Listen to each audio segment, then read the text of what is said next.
I'm sure you're fine. You're fine. Oh, fashion. I mean, he is. He's just kind of looking around the room, seeing if he's not fine. As we are definitely fine. Craig might not be. As we welcome you all back to Twisted Fates. I'm never fine. You're never fine. Have you also pointed out your mug yet to the boys? I've not. But you've always seen my mug. Oh my god, that's great! And Super now the cute. audience see the mug as well. I know. Dungeon Meowster. It's Dungeon Meowster. It's a great mug. I noticed she didn't have a mug, and I noticed most GMs have mugs. So I don't I drink thought tea or the better one. coffee. It has juice in it, but now I have a cute cat mug. I have a GM mug as well. You need to get back to GMing, Ewan. I miss your game. My GM mug says, because I'm the DM, that's why. That's a very good mug. I like that mug. I want a t-shirt like that. You should get it tattooed across your head so that you never. I have a t-shirt that says Carpe DM. Carpe? Carpe diem means seize Carpe the day. diem, so seize the day. So, do you want to I seize the learned DM? that today. Maybe. What is your opinion on what is like your opinion on being seized, Ewan? Not particularly fond of it. I have a lot of D&D t-shirts. I've got a Critical Role t-shirt. My favourite one is it's in the style of a Run DMC t-shirt, but it says Run D&D. That's cool. I'm severely lacking D&D merch. Well, For maybe anyone that gets to get- Same. if I have money, maybe I could do something for the end of this campaign that has our merch on it. No. Let's see. Anyway, Limited let's edition Twisted Fates merch. As coming into this session, you guys last time spent your kind of last day on Aramba, or your last free day on Aramba, Eidolon taking you through the streets to unbluify Markusar, Yeah, that happened. Forgot about that. as well as climbing the libraries, to get up to the inner reaches on the wall in an attempt to find Eleanor, where through some shenanigans with Eidolon's old mentor, a very tall man called Commander Dracos, or Nail, you were eventually able to find Eleanor, who was very happy to see her bunny again, wasn't she, Craig? I hate you. Where Eidolon was able to gather the information that he would need to at least try and defend her, if it came down to it. As it would Now I realise that's not even this time. That's fucking when we get. It's when you get back. As it would turn out that Gaerdrah has essentially been using the people who died, as well as Eleanor's parents, as almost bribery to keep her guilt from the incident alive and true, and to keep her complacent. Where you guys met with Conaris, who did eventually take you to meet Azariah, where perhaps not really what at least 3 of you expected. A very short teenage woman came through the doors and was very apologetic, very sympathetic, and very understanding that this seemingly was all of her fault. At least someone's taking accountability. We're certainly not. Where you got to find out that she genuinely was sorry for the lives that Wulfric has lost. That was never her intention for that to occur. That Ranaagash's mother, whilst Kinreen was an accident, and those involved have been reprimanded, Ranaagash's mother has been in safe hands and is being seen to and tended to by her and one of her members of her Dragon Guard. And that if Markusar lets Eidolon die whilst on the other side of the wall, he's a dead man when he comes back. Yeah, that was cool. Fun. No. That's not chill at all. Where we kind of rounded up with the boys leveling up. So they are now level 13, and Eidolon learning that Azariah's change of heart has come with essentially his escape. She is his biggest mistake, or at least the way she put it, is Eidolon is her biggest mistake, and there's nothing much else she can do about it. Where the party start this session split up, as Eidolon, Markusar, Wulfric, you guys were unshackled by one of the members of the Dragon Guard, a possible friend of Eidolon, you're not too sure, and sent on your way back towards the outer reaches of the wall, towards the barracks, and towards the training yards, to pick up some more supplies and to go and meet a gentleman called Savelis. A name that you have mentioned, or heard be mentioned quite a lot now, presumably the wall's magic man, but also a name that no one really seems to have a very fond opinion of, especially with regards to talking about Eidolon. So the three of you might be in for a good time. Whereas Ranaagash is currently in the company of Azariah, still heading through the royal palace and up one of the spires to her own personal quarters, where his mum is being cared for, with the, I guess, meeting point or the time being arranged for the four of you to go over the wall being an hour after noon on the second rampart, where a collection of watchmen have apparently been notified to assist you down the first about 500 feet of the wall.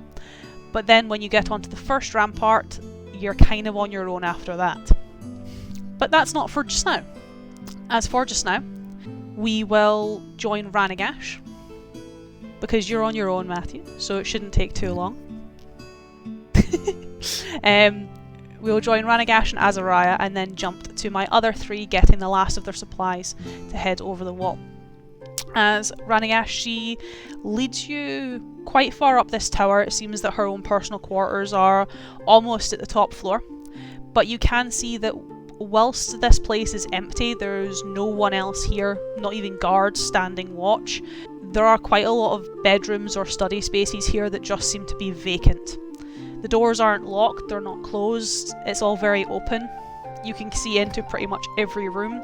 Everything is very well tended to, everything is very tidy and neat, but it seems like every room here is almost preserved to some degree rather than being lived in.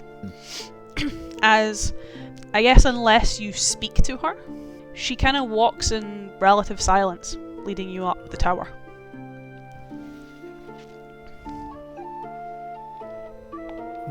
Is now the time? Don't know if now's the time. Let's deal with the emotions first, and then we'll get rid of the nuisance. I was about to say the house cat is still asleep. Okay. For now.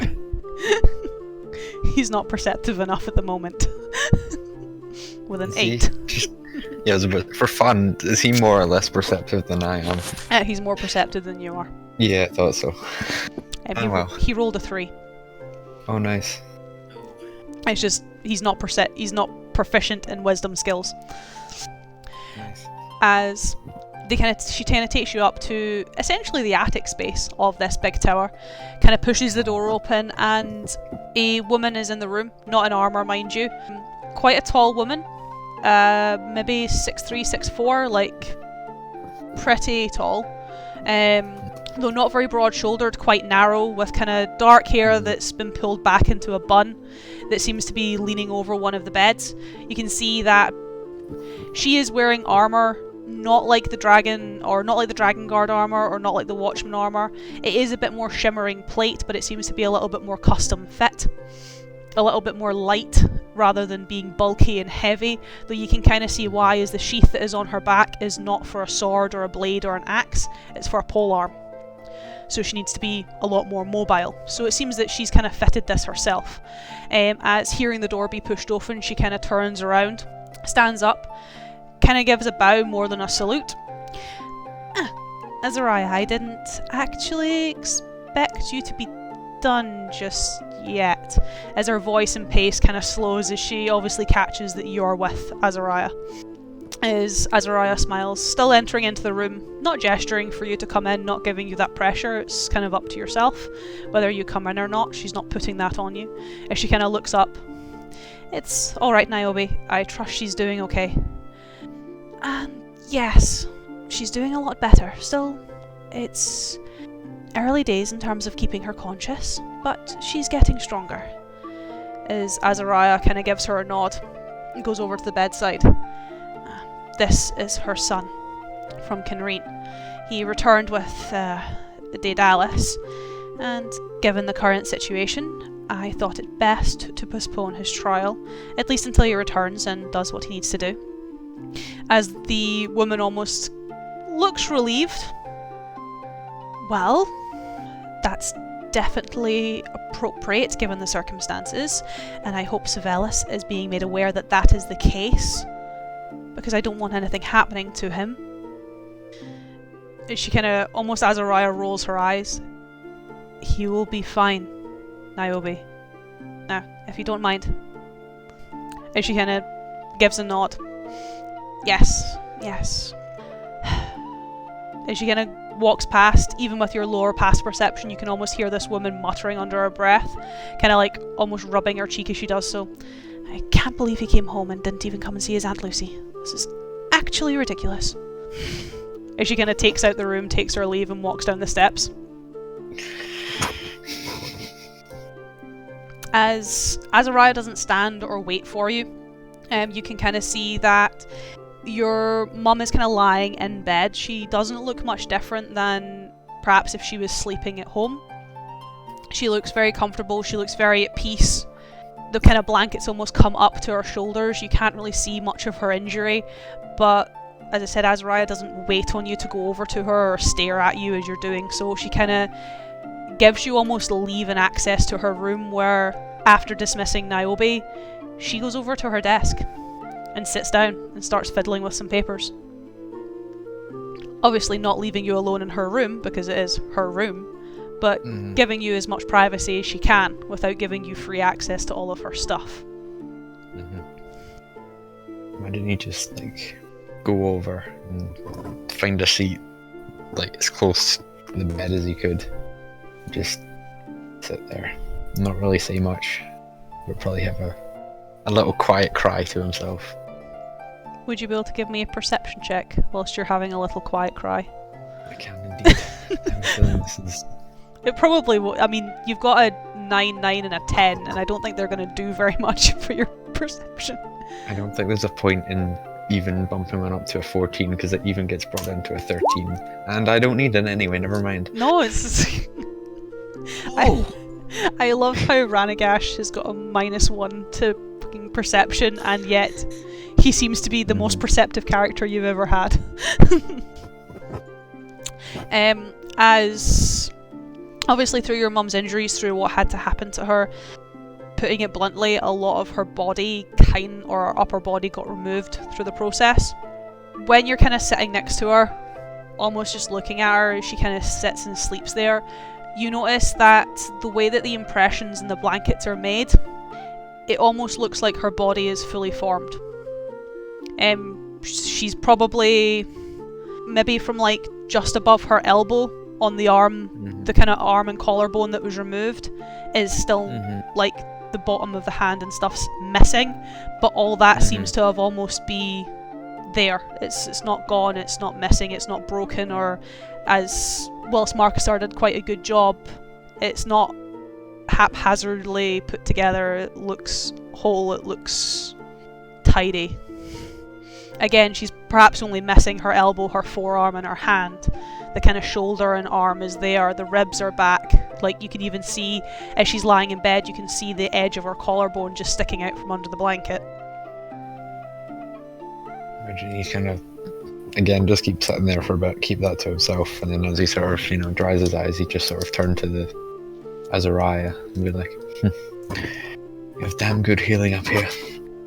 It's not so much healing, as she kind of shuffles away some papers and takes out some other ones. It's reconstruction. My brother was very, very good at being able to build bodies. A lot of his magic stayed. A lot of his teachings and research stayed, even when he left. We aren't able to develop her entire body, but with Niobe's help, I was able to reconstruct at least some of her body. In terms of the parts she is missing, we can have prosthetics built. A lot of our watchmen do have them, so it will not inhibit her at all, at least in terms of movement. But missing ribs, a collarbone, an arm, as well as some of her organs, her choices were limited.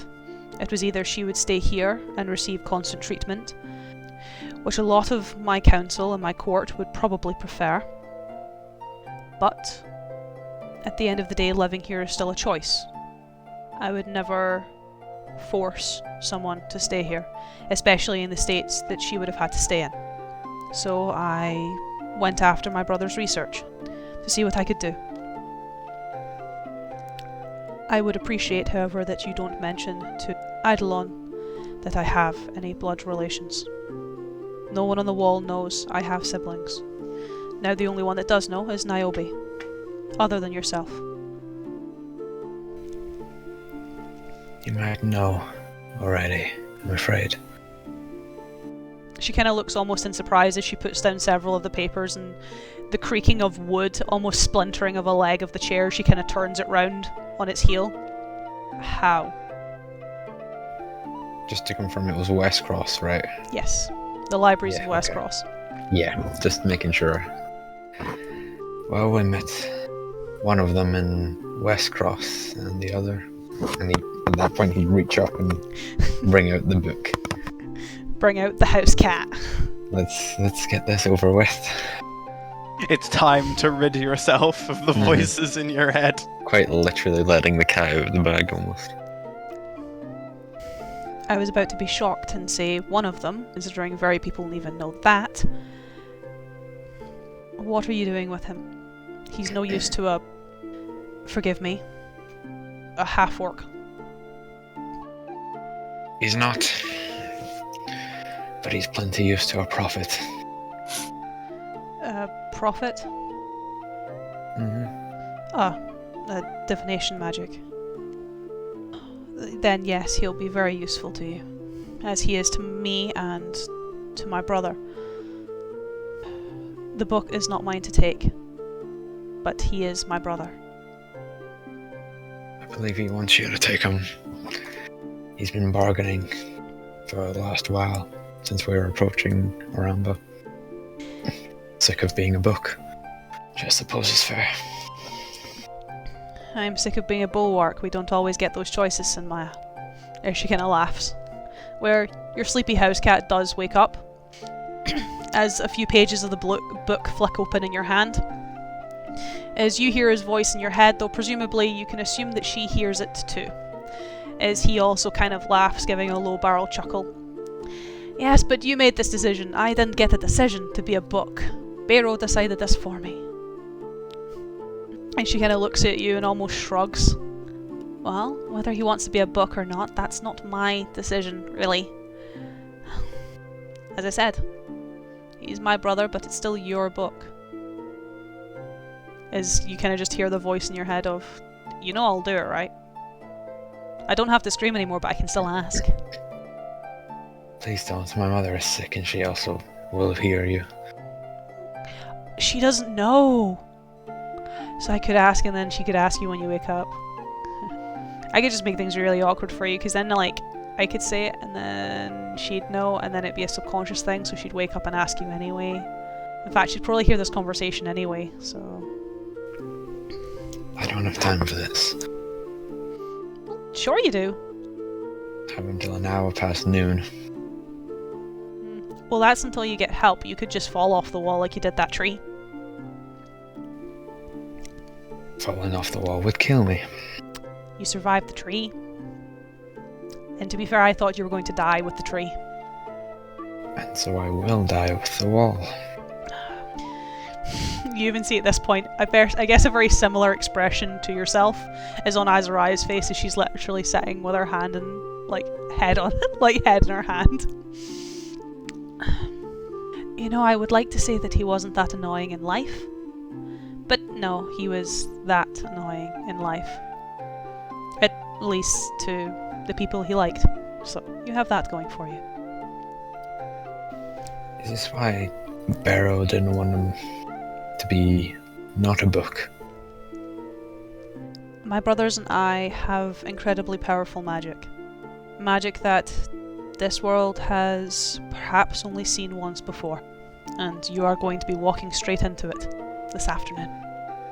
Whilst I was gifted with more practical magics like Beiro, Sinmaya had his own practicality. Beiro was scared that he would destroy himself with what he could see. We had already lost so many. We were the last 3, and he didn't want to lose anyone else. So he sealed him away in a book. I guess it was the hopes of preserving his brother, but I know Beiro. He wanted to preserve Sinmaya's power, not his brother. He wanted to preserve the knowledge that our brother had. And he did it in the most selfish way possible. You literally almost hear like a big sigh coming from the back of your brain. It's just like, wow, way to bring it down, sis. I'm just trying to bargain. It's literally like, I want my life back, I want my body back, and I'm negotiating with Ranaagash here. Because I know something he doesn't want his mum to know, and I have a question he doesn't want me to ask again. And you have to go giving our backstory. Jeez. And she kind of shakes her head. He asked a question. And it's definitely not going to be the answer Beiro gave. It was until a point. I don't doubt that my brother probably loved us once, but to lose an ability like that, to lose magic like that, it would have been devastating. And it is magic that has not really resurfaced since. People have tried. They've studied it. I'm sure you've read the books. There are a few who are proficient in it. But that's all it has become. It's become lessons, lectures, things taught by tutors to their students. I'm sure your master was very well versed. But that's all it is now. My brother was the last. The last born with innate divination. Yes. Yes. You don't know very much about me, do you? I don't really know much about anyone beyond the village. The only reason I knew about your friend is because he gave a letter to a very frightened member of my Watchmen. Wulfric can be scary when he wants to. But to get back to my point, he isn't. Because you have two more in this room. Well, that is certainly interesting. I have not heard of another innately prophetic creature since my brother. And as far as I'm aware, she almost looks very almost assumingly / judgingly at the book, that because he was a recluse, that nothing ever came of his magic.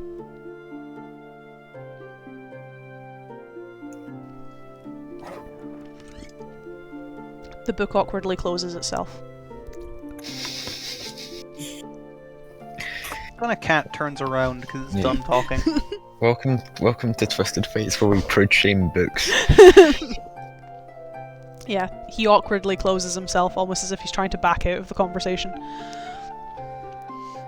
Is you just hear in the back of your mind, well, I guess if we're not going to, you're not going to hand me over and we're not really going to do this, we should probably get going. You've got somewhere to be and so do I, because I'm going wherever you're going, so... Wall? You don't want the opportunity to kill yourself anymore? Given the awkward questions that are likely going to await for me when you hand me over... Wall? Shoes in the other foot now, isn't it? You've just annoyed a man out of his depression. That's impressive. They don't call me the bastard. They don't call me the bastard for nothing. This just feels like that TikTok audio where, like, with you prude shaming him, where it's like, "Are you sexually active?" and it's no, and it's just damn. You get the messages. Sometimes you just need to live despite someone else. And I feel that's something Ranaagash does a lot. One last dumb thing I want to do before I make this decision. Gasp. Can I insight check? Because we don't do these enough. Are you insight checking Sinmaya? Sinmaya and Azariah. If you need me to make two. What is my insight? How do I have good insight? What the hell? So make me two. What are you inciting on her? What are you inciting on him? On her, it's if she's lying about what she said about Beiro. And I don't think I have any specific for Sinmaya. I think I just want like a general vibe check. General vibe check. So let's just do it alphabetically. So the first will be Azariah and second Sinmaya. No. 16, 17. She is not lying. At least from what you can see in her, she doesn't appear to be lying. For him, it's kind of that awkward thing of clearly something has happened or he knows something and he is trying his damnedest to avoid talking about it. Kind of like you with Grey. The shoe really is on the other foot. Yes, and then just sort of look between them, and then just look pointedly at the book and just be like, "What are you hiding now?" Why would I be hiding anything? I'm a book. I literally can't hide anything. Because you've been wanting to not be a book for, that mentally counts the days, because it's been a while, and now you've suddenly changed your mind. Yes, because, I know that you need me and you can't, you'd struggle without me and my magic, so I'm being selfless and heartless and we're going to see your friends now.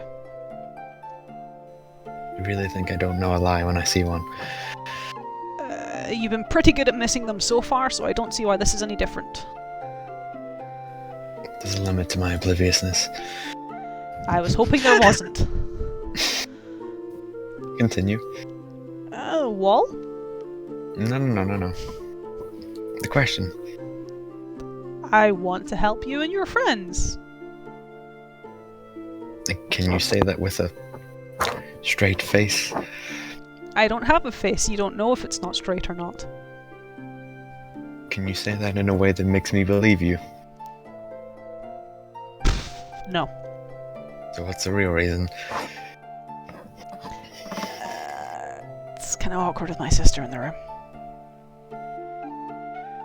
There's no way we can go within the time that we have that she will not be able to hear you. He'd have to be on the other side of the wall, and yes, you definitely don't have time for that now that I know he's here. The link has been made. And I will be honest, I'm rather interested in this as well. It's very rare my brother gets tongue-tied. Either of them. See, that doesn't make it any better. Okay, so when we were younger, we spent a lot of time as people, especially as people started moving into Ilvania. I quite liked being a person. It turns out someone else also preferred me, liked me being a person as well.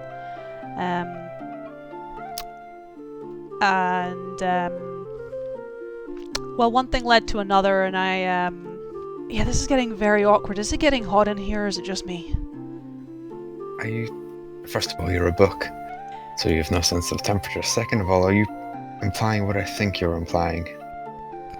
Maybe, who knows? It was a long time ago. She was a long time ago. She left the wall. I mean, it wasn't a wall back then, it was a city. She left the city. I mean, she came back a couple of times. And then everything started happening and I never really saw her again, and then I became a book. So... Sort of looks incredulously at Azariah and makes sure she's hearing these words as well. You can see that she is visibly, there's almost like a puncture mark starting to form in her lip as she is physically trying not to laugh.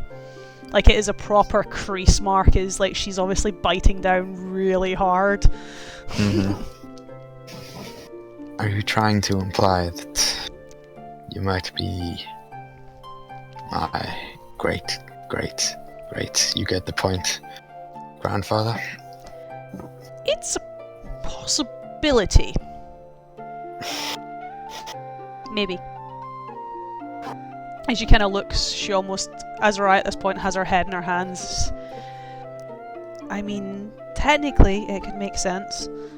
The blood could get diluted that much that there's no semblance of it anymore, but even then, full half-orc and a human. We are from a line of gifted individuals. We're not unique in that sense. It's okay. So she kind of sighs. It's more. If we were to have children, it's one of the reasons I've never had children. The mixing of our blood and your blood, as she gestures to you and your mum, is incredibly dangerous. The fact my brother would even attempt such a thing, knowing what the outcome could be, well, he could see what the outcome would be, clearly. It's just risky. It could have damaged your physiology, it could have damaged that of your ancestors. It could have created you into some form of amalgamate, especially if he was polymorphed. As funny as it is, he was still an idiot for doing it in the first place.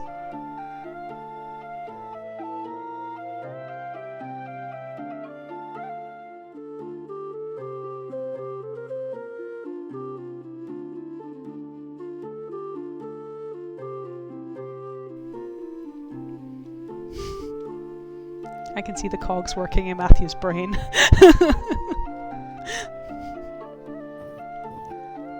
Forgive my manners here, but what are you? That's... She kind of almost starts very awkwardly, almost trying to retreat herself, as if she were a book, she would also close herself.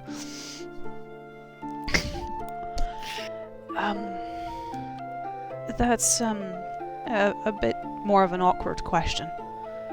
One which, if I tell you, you have to swear to me you won't tell another soul. Before I agree to this, what happens if I do? You'd die.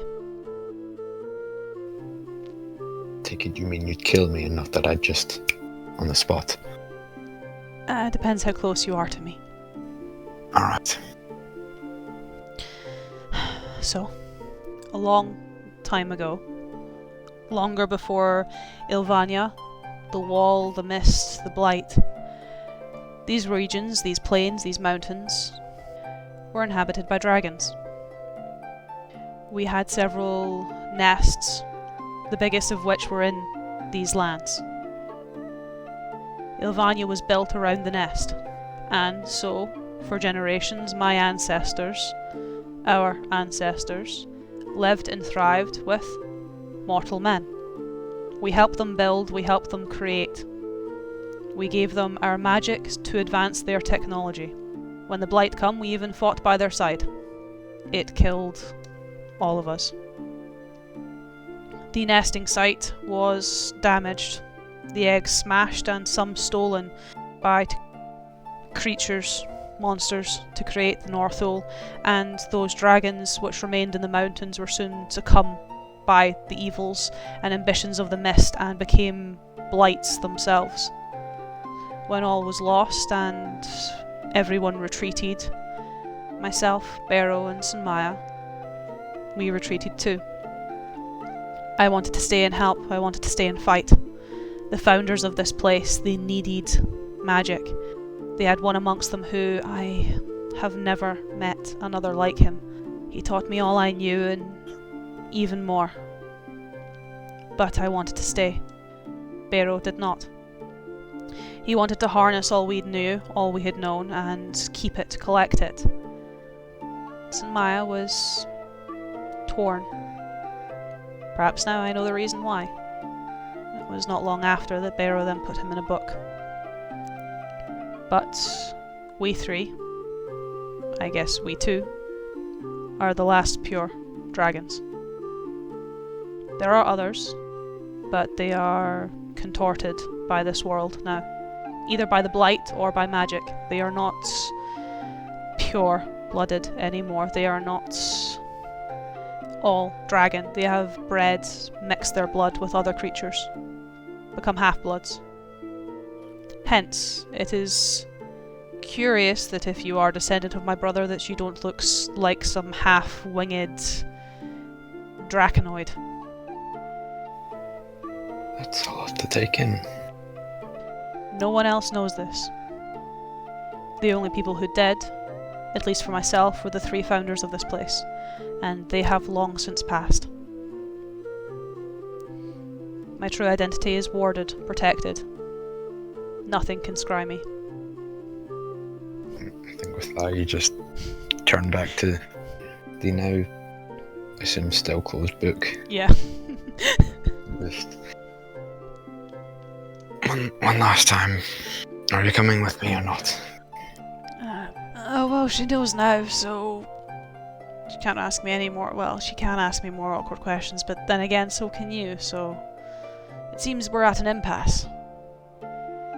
Awkward questions for awkward questions, eh?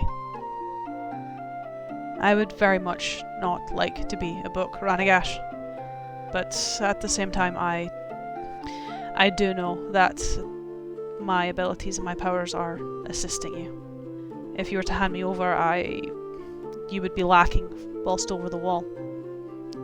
Though, when you come back, I think I could help then. If she can fix me. That sounds like a fair deal. And if I can't fix him, then as much as I'd want my brother back, I can't really put him on a shelf again. So if you're okay with his voice being in your head, you're welcome to have him back. Alright. Thank you. As she kind of smiles, stands up, and almost holds her hand out. If your decision has been made. Will you hand over Sinmaya? What do you do then, Ranaagash? How tricksy am I feeling?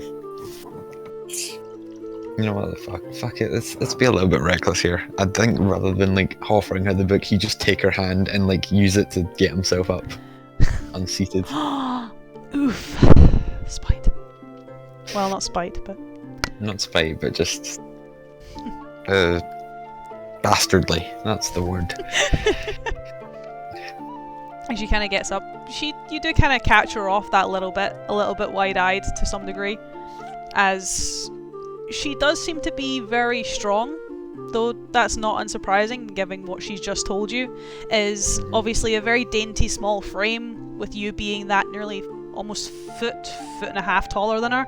Would expect to knock her off balance somewhat. No, it's just like a rock, as she literally can heft you from the chair, as you are now towering over her. Yeah. Turn back, take one last look at his mother, and then head out the door. As for the three of you, my three boys who are left, This isn't the turnover trio. it's not the turnover trio. There You is guys better one. You better not form a cool gang name without me. Oh, would it suck, Matthew, if the other players formed a cool gang without you you? can't do that. He's not an eco-terrorist. He didn't murder people, Paul. Matthew has to put in I'm his reformed, okay? notes. Matthew has to put in his notes a cool gang name that he's not a part of. The lame trio. No. So mature, Matthew. Ranaagash cries a single tear, laughing to himself. As for the three of you, at least one of the stops on your list you can kind of cross off as you make your way through the barracks yards. As despite Azariah's options for you guys going to the sparring halls to perhaps procure more weaponry, there's not really a need for you to get more weaponry, as the weapons that you have got, at least in terms of like Wulfric, Markusar, your weapons are naturally magical. Wulfric, yours is the champion's weapon of a goddess. And Eidolon, your sword has... well, it's done you this long, and it's definitely better than anything you'd find in there. Yes. All I can hope is that maybe I can get this a little bit enchanted. I can hope. As Eidolon Do you still have Roderick's Warhammer? No, Or did you ditch that was buried with Wilhelm, because that's what he was fighting with Yeah. in the cave. Ah. So Oh, he got a yes. warrior's burial. As coming down off of the kind of top plateau of the barracks and down quite a lot of steps to lower reaches of the wall, still nowhere near ground level, there is this offset building to the side, this very contorted mismatched building that almost looks like a lighthouse, has a very, very tall spire that seems to reach over the mountains, even the heights of the wall, with this almost suspended glowing crystal in it that almost looks like sunlight. As well, Ranaagash isn't here, so the three of you are kind of unaffected by this light as none of you are arcane in your magics. We have a monk, a religious fighter, And a druid. and a druid. The arcane's upstairs. We aren't very arcane. As this seems to be segmented and separated from the rest of the barracks itself, you have to go through a stone archway to get there in the first place. Very, almost isolated from everything else. Where, Eidolon, you lead them into Sivelis' laboratory. I would just turn around and just say, if it's not blatantly obvious, this man very much does not like me. So he's gonna try and make this as tough as possible. It's not like it's been easy so far. Yeah, this'll just be annoying. Does he open the door? I could try and out-annoy him. Please, try. Very dry. As you head in to a very arcane setup, a lot of research papers, a lot of research tables, as well as fragments of artifacts, building materials, trinkets, gemstones, even sentimental items, clothing, toys, furniture, all seemingly and most likely plucked from the remnants of Ylvania, where pottering around them all are two figures. The first seems to be a young woman, most likely a watchman of some kind, half-elf to a degree, though the thing about her in terms of her appearance is she seems to have, I guess, very similar traits to Markusar. When Markusar transformed from Dragonborn to Elf, he still retained a lot of his draconic colourings. His eyes, his hair, still have the coloration of his scales, even though his skin turned that more pallid colour. She almost appears very, very similar, where she has that more pallid skin, this kind of porcelain skin, but her hair and her eyes almost look like liquid copper. Where she seems to be kind of running around every so often, the sheen of the light seems to shimmer upon glasses that sit on the brow of her nose, as she doesn't really pay the four of you much mind. Instead... Three, sorry. Sorry, I'm used to Matthew being there. Here in spirit. As instead, the gentleman that does pay you a little bit more attention is about heights with Eidolon, similar builds to Eidolon, though a lot more pointy in a lot of his features. Longer ears, more kind of defined chin, even like his fingers as he's moving stuff along, his hands seem incredibly narrow and long, as he is dressed in more traditional, I guess, sorcerer's attire, though not cottons and satins, definitely made out of metal, but has that sorcerer's robe kind of appearance to it, with a little bit of plate on it. With a kind of look, he kind of looks over you. He completely ignores you, Wulfric, staring almost, even though he's the same size, still seemingly is able to stare down at Daedalus. So she lets you live. Well, that was rather rude, Sivelis. Someone said hello to you. An outsider said hello to me. He should be dead also. An outsider who has permission to be on the wall from Azariah. And therefore you're being rude to one of her guests. One of her guests, yes, but whilst you're in my laboratory, he is not my guest. If I was out there, I'd be pleasant, and here I do not need to be. What are you doing here? And I certainly wonder where your laboratory is. We need supplies. We're going over the wall. So she lets you live, and she lets you take this vermin across with you. Save your tongue, you have a job to do. I resent that comparison. I love how Wulfric is such a big man, but can occasionally just like... Be very soft. As he kind on the wind. As he kind of turns around on a heel, almost hearing you mutter under your breath, Wulfric. Anyone who is not born on the wall and is therefore unuseful to myself and the rest of the wall are vermin. God, you're an unlikable person. He's more useful than you half of the time. You're only useful when we need things. And wow. You are only useful because you are Azariah's little pet. If anyone else had been in charge of the wall, Daedalus, you would have been killed when you were 8. You emotional little crybaby. Better to be a pet than a worm that lives in the walls. How long do you need supplies for? Week. Journey there or journey back? both. So 2 weeks. Yes, that was in the implication of how long we need. We need supplies for a week there, week back. Then you could have just said 2 weeks. Be clear, not wasteful. I lean into Wulfric and say, God, I thought Gaerdrah was bad. Hate wizards. What was that, Wulfric? He hates wizards. He doesn't hate wizards. He doesn't hate wizards. That's Not what what I Markusar meant. heard. That's what Markusar heard. Not what I said. Not what I meant. Wulfric doesn't like. You know we're old, friends. crotchety We're friends with a bastards. wizard, you know that? I'm gonna fucking murder you. Stop having a domestic. We need to dislike someone else at the moment. Stop disliking only each other. We've got to dislike this consolidate. man. We're only allowed to dislike Let's Markusar when consolidate there's not an NPC to dislike. Why is Yes. every scholarly old he leans into Markusar, and that wasn't in character. This is in character.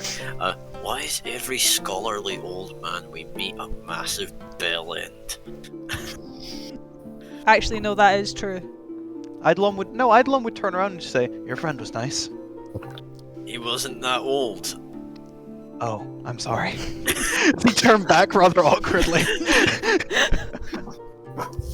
He's a little mad, not old.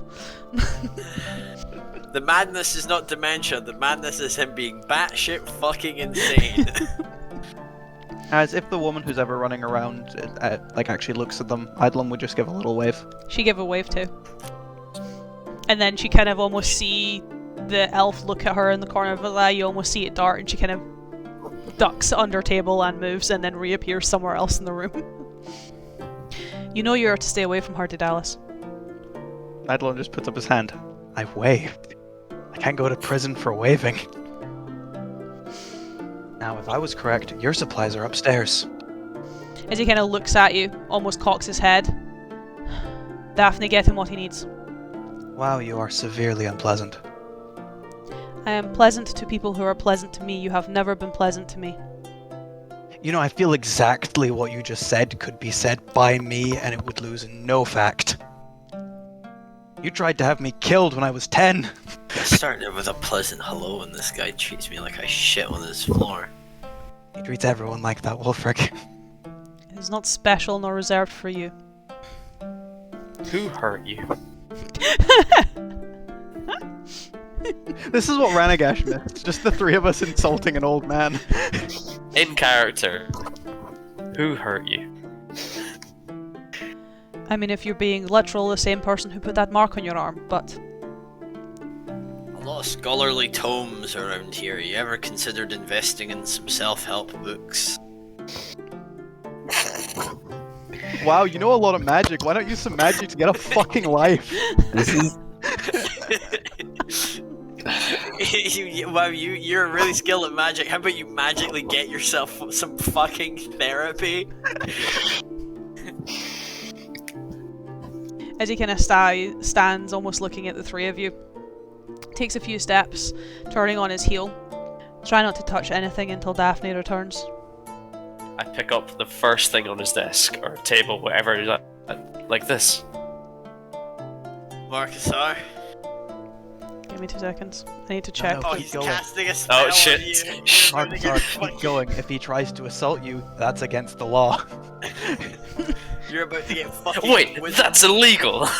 You're about to I get believe- wizard Break the law. I believe this is what's referred to as talk shit, get hit. Does a 16 hit you, Markusar? Oh my god. Just. Love this. This is As so funny. Eidolon, Wulfric, can you make me dexterity saving throws? Do we get your bonus, Ewan? Yeah, you would get his Yes. bonus. Oh, that's plus 12. Oh, that's a 23. 7. Okay, so Eidolon, Fuck this guy. Eidolon, you dodge Fuck it. this guy. Wulfric, you don't dodge it. As the two, Is this for damage, just by the way? no, as the two of you would take no damage, as he's not stupid enough to actually injure the two of you. But as he does so, Markusar, you pick the thing up. He literally turns around, or his arm kind of turns around, falls back, and just throws his hand out towards you, where quite quickly ice crystals form around it, and a shard goes into your sleeve, and crackles and bursts as another one seems to fly past, going into the wall, obviously missing Eidolon, as Eidolon is quite quick to avoid this, and another one almost just pinning the collar of your cape into the wall, Wulfric. As a mage hand, the spectral hand seems to float out from his other hand and catch the object you were carrying or picking up. I said not to touch anything. Don't fuck with wizards, Markusar. They have machinations beyond our understanding. Whatever. Let's just wait for our stuff and go.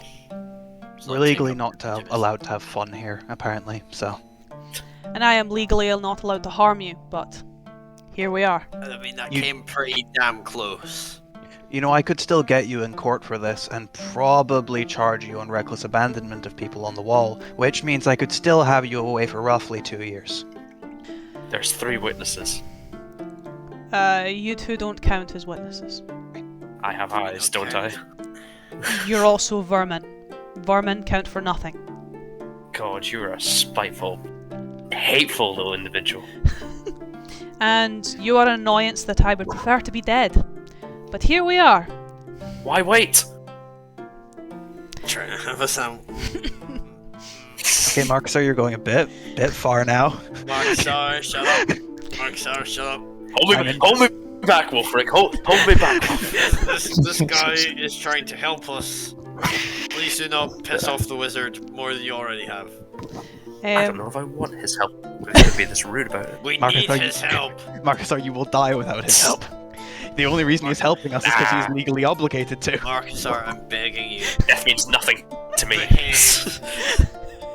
Behave. As the small kind of copper-haired girl kind of comes down the stairs, obviously very able to hear the commotion, as she kind of comes through. I have everything you need. Thank you. Thank you so much. You are a joyous help. Unlike this guy. You have enough food for 2 weeks. Only 2 weeks. You have enough water only for a week. We can't give you any more. Magically. Wulfric, can you make... Food would decay, not sure about the water. It's... Or doesn't have the necessary molecules to decay. Yeah, but we can... It can get... Spicy. The blight can be an interesting spice to add to a meal.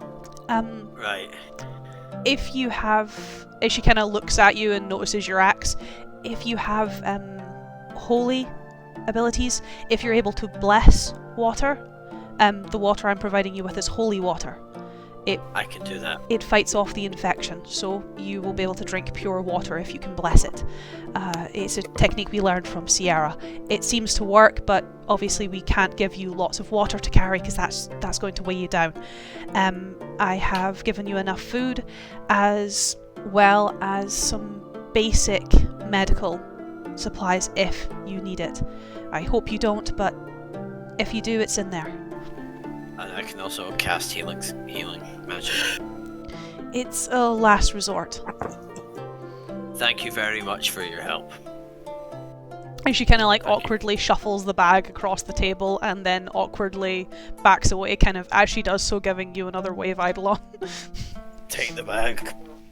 We'll be seeing you. And then leaves. Just before Wulfric leaves, I would like to see if I can maybe cheese out a bit of equipment here. As she's obviously still across the table, but Eidolon would more just look over, just... Daphne, do you have a moment? As she looks over at Savalis. Not... It can be done across the table. Not really, Eidolon. I have to attend my duties and tend to the beacon. Ah, right. Alright. I'm really sorry though. If you have anything, I'm sure Savalis would be able to help you, but I have to get back upstairs. Well, I'll be seeing you. As he turns out to leave with Wulfric and Markusar. As she like awkwardly turns heel and very much gives her master the eye. Like, I don't like you. Why are you doing this? As when Eidolon, Markusar, and Wulfric are back outside, Eidolon would just turn to Markusar and Wulfric and just say, "Okay, I'm gonna go see about getting this," as he takes out the sword, enchanted. Feel free to wait in the training yard. Spruce up a little bit, Wulfric. We'll wait for Ranaagash. Right Can I here. bother Savannah some more? No, we're not going to. I can physically stop you. Just picks up Markusar and walks away. Have fun, you two. If you want to wait My in the little training legs are yard, I kicking. can meet you there. Sure. As Eidolon would just turn around and just run up the side of the tower. Stop flexing on us. It's not a flex, it's just a class feature. Right. There's stairs everywhere. Decides to run up the wall. I mean, technically, he would to use these stairs, he'd have to go back in, and Savelis wouldn't let him up the stairs. You wanna play? Okay. You wanna play chess? How do you play? Well, freaking Marcus are Okay. having a bonding moment. I was making conversation. I don't have a chess set. You do have cards, I have cards. Do you know how to play cards? Sure. What games? Play cards. What games you got? You got games on your phone? You got games You those got- days? You got games on your Paladin powers? Yeah. What card games do you know? I know blackjack. I know rummy. Yeah, blackjack. Rummy, I like rummy. Rummy's also good. Blackjack. Rummy. Rummy, I won't play rummy. Rummy takes longer, right? The two of you find a space not too far from the lab, enough where if Ranaagash was coming from the barracks, he could see you, and enough if Eidolon comes back, he could see you as well as you set up to play cards. Like during the game, Wulfric will get up and like prepare and like get ready, like stretch and warm up. I mean, This is when Markusar is taking like hours to figure out what each of the cards mean. it's why Wulfric has time I to know- do a few stretches. I know what cards are. As Eidolon, you run up the walls and head up to the tower, to the top where the beacon is. Though you're waiting a little bit of time, not very long, as you can run up the walls. Daphne has to walk up the stairs. Eidolon would more just not take a seat, but just kick his back against the side of the beacon.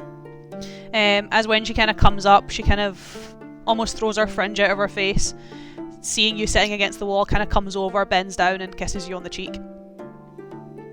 Eidolon wouldn't do the same, but Eidolon would more just, as she's doing that, give her a hug, but almost pick her up slightly in the process.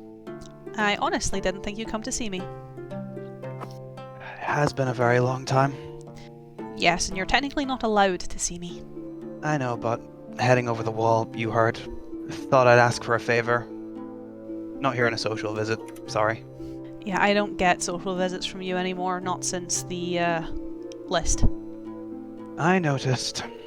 But, well, apart from Savelis, you're the only one allowed to use magic, and, well, I know you're proficient at setting things on fire. Whether that's a lab accident or not. One time. Can it be a second time? What do you want? As Eidolon would take out his sword. This has been worked on. There's magic in it. I'd kind of like that magic to be harnessed. Some capacity to ignite things. I feel there's a but coming. It's made of obsidian, so it might break. You know, if I try and infuse magic into it, it could break even more. It's worth it. Most of my proficiencies are in caustic abilities, but I do know some fire magic. Have you learned recently that the Blight responds explicitly well to acidic tendencies? Well, yes, it's why I learn other schools. I can't help my bloodline. Can you help? It doesn't need to be something strong. Everything I could give you would be centered on yourself, and that's definitely not practical. I could enchant it so like it's a giant matchstick. Better way of describing things, Daphne. I could do it so that if you struck it against the ground, you could create fire, you could create flame. Anything else I could do to it would just turn it into a shiny sword. I'm assuming shiny sword has no practical applications. I mean, it's shiny. We'll go with the matchstick. That's if it doesn't break. If it breaks, I can just get a training sword. Yes, but this one looks a lot nicer than what they have down there. Oh, it is. But I severely lack if blights are away from me. I need something to be able to lash out from afar, and there's nothing better than fire. Matchstick it is. And if it goes right or if it goes wrong, I'll probably be quarantined for the rest of my life. And why? Your chambers are upstairs, you don't need to go down and see him with it. No, but it's still magic on a quite magical blade. You know what he's like, he can sense magic from a mile off. You've lied before, just say it was an experiment. The last time I lied, I got pulled up in court. This isn't court. Azariah's given us permission to go over and get equipped. Hand over the blade then. I would pass it over. Should I wait outside or up here? Wait here. If it explodes, catch me. He'd more just shrug, walk back over and put his arms instead on the sort of, like, stone railing looking down at Markusar and Wulfric. They seem to be playing a game of cards. Every couple of, every couple of minutes you can see Wulfric shuffle some cards around, pick up another card, have a look at it, and then clearly it's gone to Markusar's turn where Wulfric just puts his hand down and then gets up and starts doing some exercises. I don't like how I've just been typecast and said, oh, he just doesn't know how to play cards.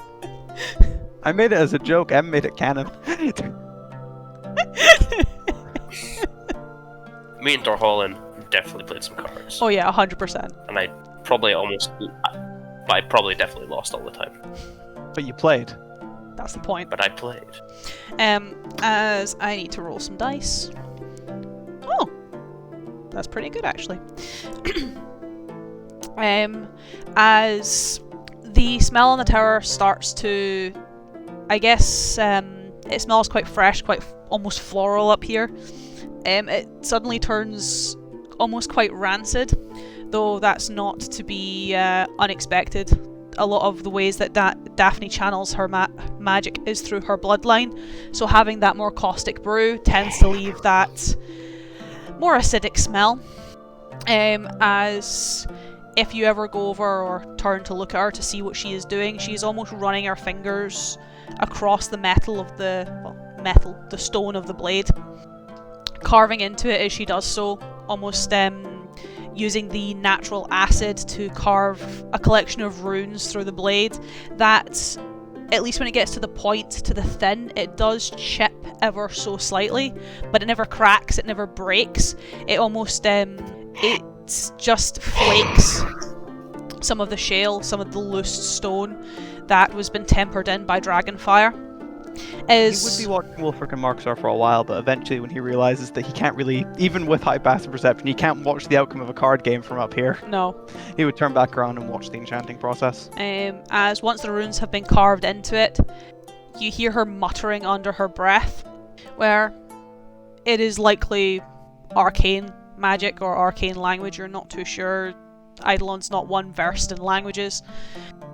As she does so, after every sentence or so, she takes a breath, breathing down the side of the blade, where, almost like stoking a fire, you watch the runes turn from almost that caustic green colour to small embering, almost bundles or bushels, that slowly start to spark into flame, where eventually the flames run down the entire length of the blade, both sides, and start to almost lash out like a whip or a flail, these tongues of fire that seem to crack through the air, where the blade thankfully doesn't shatter, nor does the magic explode. As you are there, perhaps for half an hour, as she is enchanting this process, before she kind of turns the blade, swirls it in her hand, and hands it back to you, where the moment her grasp leaves it, the runes seem to die out. They're still carved into the blade, but they're no longer on fire. Gotta say something to use this, or? It's a matchstick. You strike it. And anything can go wrong? The blade could shatter. You are striking an obsidian blade against the ground. And I had perfectly fine chances to do that anyway, so I'm not taking any extra risk. Thanks, Daphne. It's the least I could do. You weren't going to get any help from him. But you didn't have to help at all. I'm sorry to cut this short, but I need to be over the wall in a lot shorter of time than I would like. Well, if you're not dead and you do get the chance to come back, well, I can always make an excuse to come up and see the beacon. I'll hopefully see you soon, Daphne. Don't die a second time, Eidolon. He'd more just walk up, putting his foot on the side of like the wall, just sort of shrugging and falling slightly off.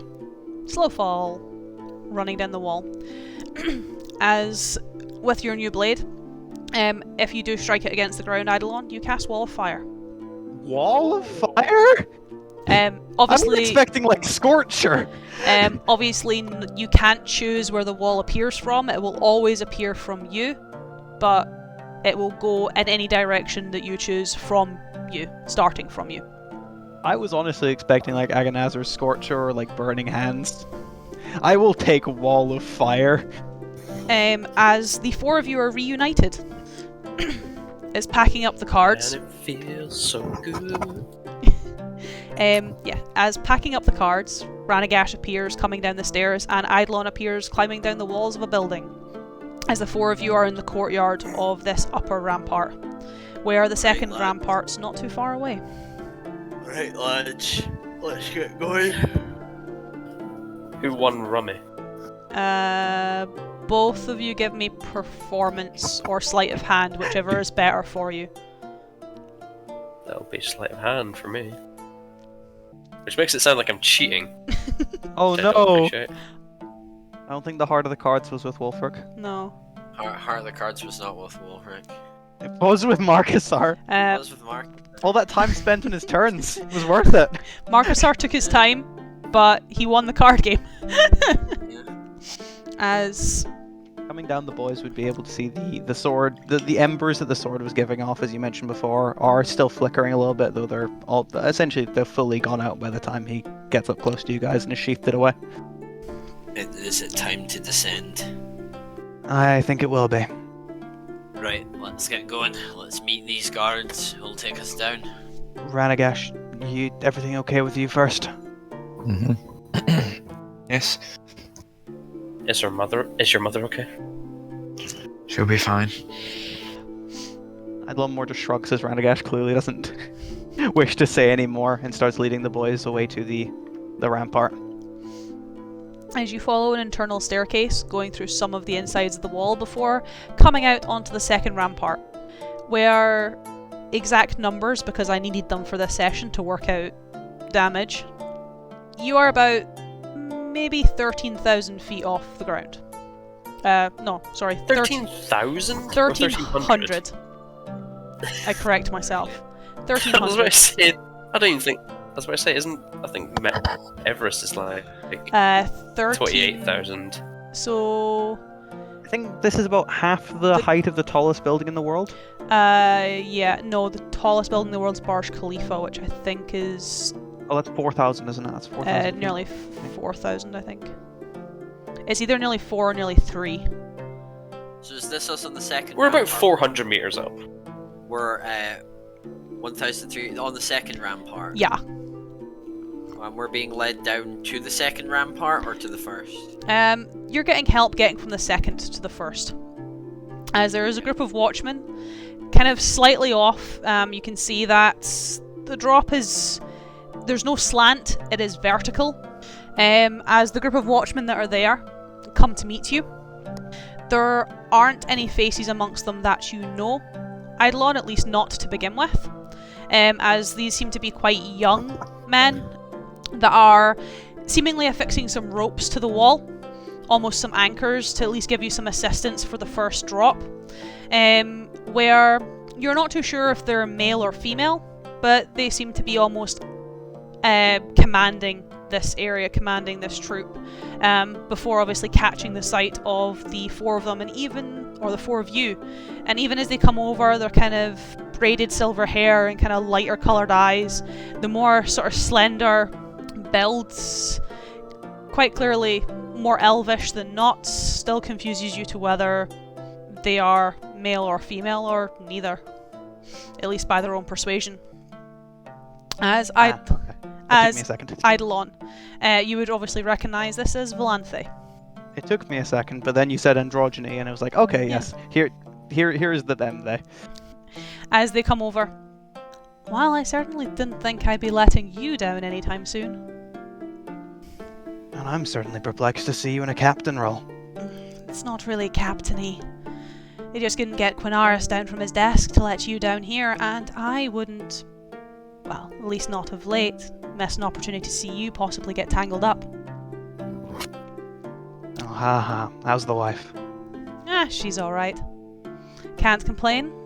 Well, she could complain, I can't complain. And pray tell, Volante, how are you getting the three of them down? Well, they have two options. They can either jump, or we have anchors. What are anchors? I have a third option, if you'll give me a moment. Thank you, This has saved me 74 damage, a spell slot, and my fucking pride. Can we cut all that except from Ewan saying that there? And that's the only hint. As for the three of you, Volanthe explains that this is the only assistance you're getting for this half of the wall. For the last 900 feet, you're on your own. For the last 900 feet, will we be out of your anti-magic field? No. First and second ramparts are still protected by the beacon. It's why the Blight haven't been able to scale it this far. You have two options when you get down there, though I'd advise being quiet. You can either run down the wall. There's footholds at the 500 foot mark, if you're strong enough and fast enough. Or you can take the rubble. A lot of the first rampart's been destroyed since the attack, and you can scale it. But you're going to have to do it quietly. There are some blights still on the wall. We can give you as much covering fire as we can here, but you don't want to be getting chased by them. They're a lot faster than you are. They're a lot faster than some of us are. So that's your decision when you get down there. All I can offer right now, considering I know he's probably going to jump off and look like some smug bastard, is the assistance of us lot getting the three of you down. Save Wulfric from another dimension, I will do nothing smug. But I will turn to the three of them and just say, I'll head down now if you folk are lowering yourself down and make sure the area down there is clear. Sure. As giving a nod, giving a mock salute to Volanthe, Eidolon would just take the foot, look down over, take almost the foot that's hanging over, almost position it a bit vertically on the wall, and just start running down. As you do so, as you kind of give him the mock salute, he kind of blows you a kiss back. That's just mockery. Yep. As Eidolon would run down, some of it's vertical, sometimes he stops for a split second, jumps, diagonals, until he gets around to the bottom bit and his movement speed runs out, takes the jump off the wall, and because if you don't do it, you literally break most of your bones, just does the sort of combat roll at the bottom. No superhero landing.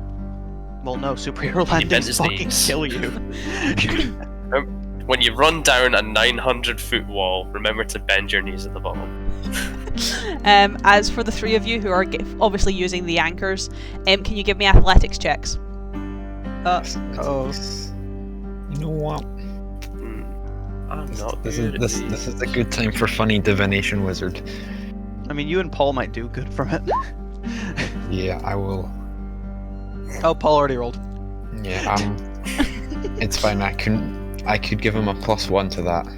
Yeah. What numbers you got? I'm gonna take my 10. Okay. Gonna boost it by my intelligence. Okay. Which will bring it up to 15. Simultaneously drop one of the 9s to a 4. Boink. And then just use that, because I am not falling off a big high thing again, and I saw this coming. What numbers you got? So he's now got a 9 and a 4. Mm-hmm. Is he? I'll take the 9. Are you? Let me just double check. This is an athletics check, right? Mm-hmm. I'll take the 9. Let me just. Oh, I need that's to double check the confidence. wording, because there's a limit of like 1 per round or something. I mean, if you gave it to him and he went down first, then you gave yourself one and then went off. Yeah, after. you'd essentially, rather than going at the Segmented. same time, you just do it consequentially. Yeah. So we could do that. So 2 of your numbers have gone. You're left with a 4. Wulfric, that puts you to an 18, doesn't it? 19. I got plus 10 athletics, baby. Man, I'm strong. swole as fuck. A 9, he got a 19. And what are you What on? a man. What are you on, Ranaagash? Well, it's a 15. I have a plus 6 to athletics, so it's a 21. 21. And Markusar got a 10. I rolled it. I got a 10. Just to say, I'm at the bottom, sword is drawn, looking around. Just to see if there's anything down here. Not likely, but just to be sure. Give me a stealth whilst you're down there whilst I'm working something out. I can do that. Well, I can try to do that. Okay, Not so- been great at these early campaign, but that's a 17. Cool. You're pretty hidden. Do you need a perception, or? Nope, I'll describe what you see in a little minute. I just need some dice for Markusar. Aye, Captain. Good luck. You don't get to laugh, Ewan.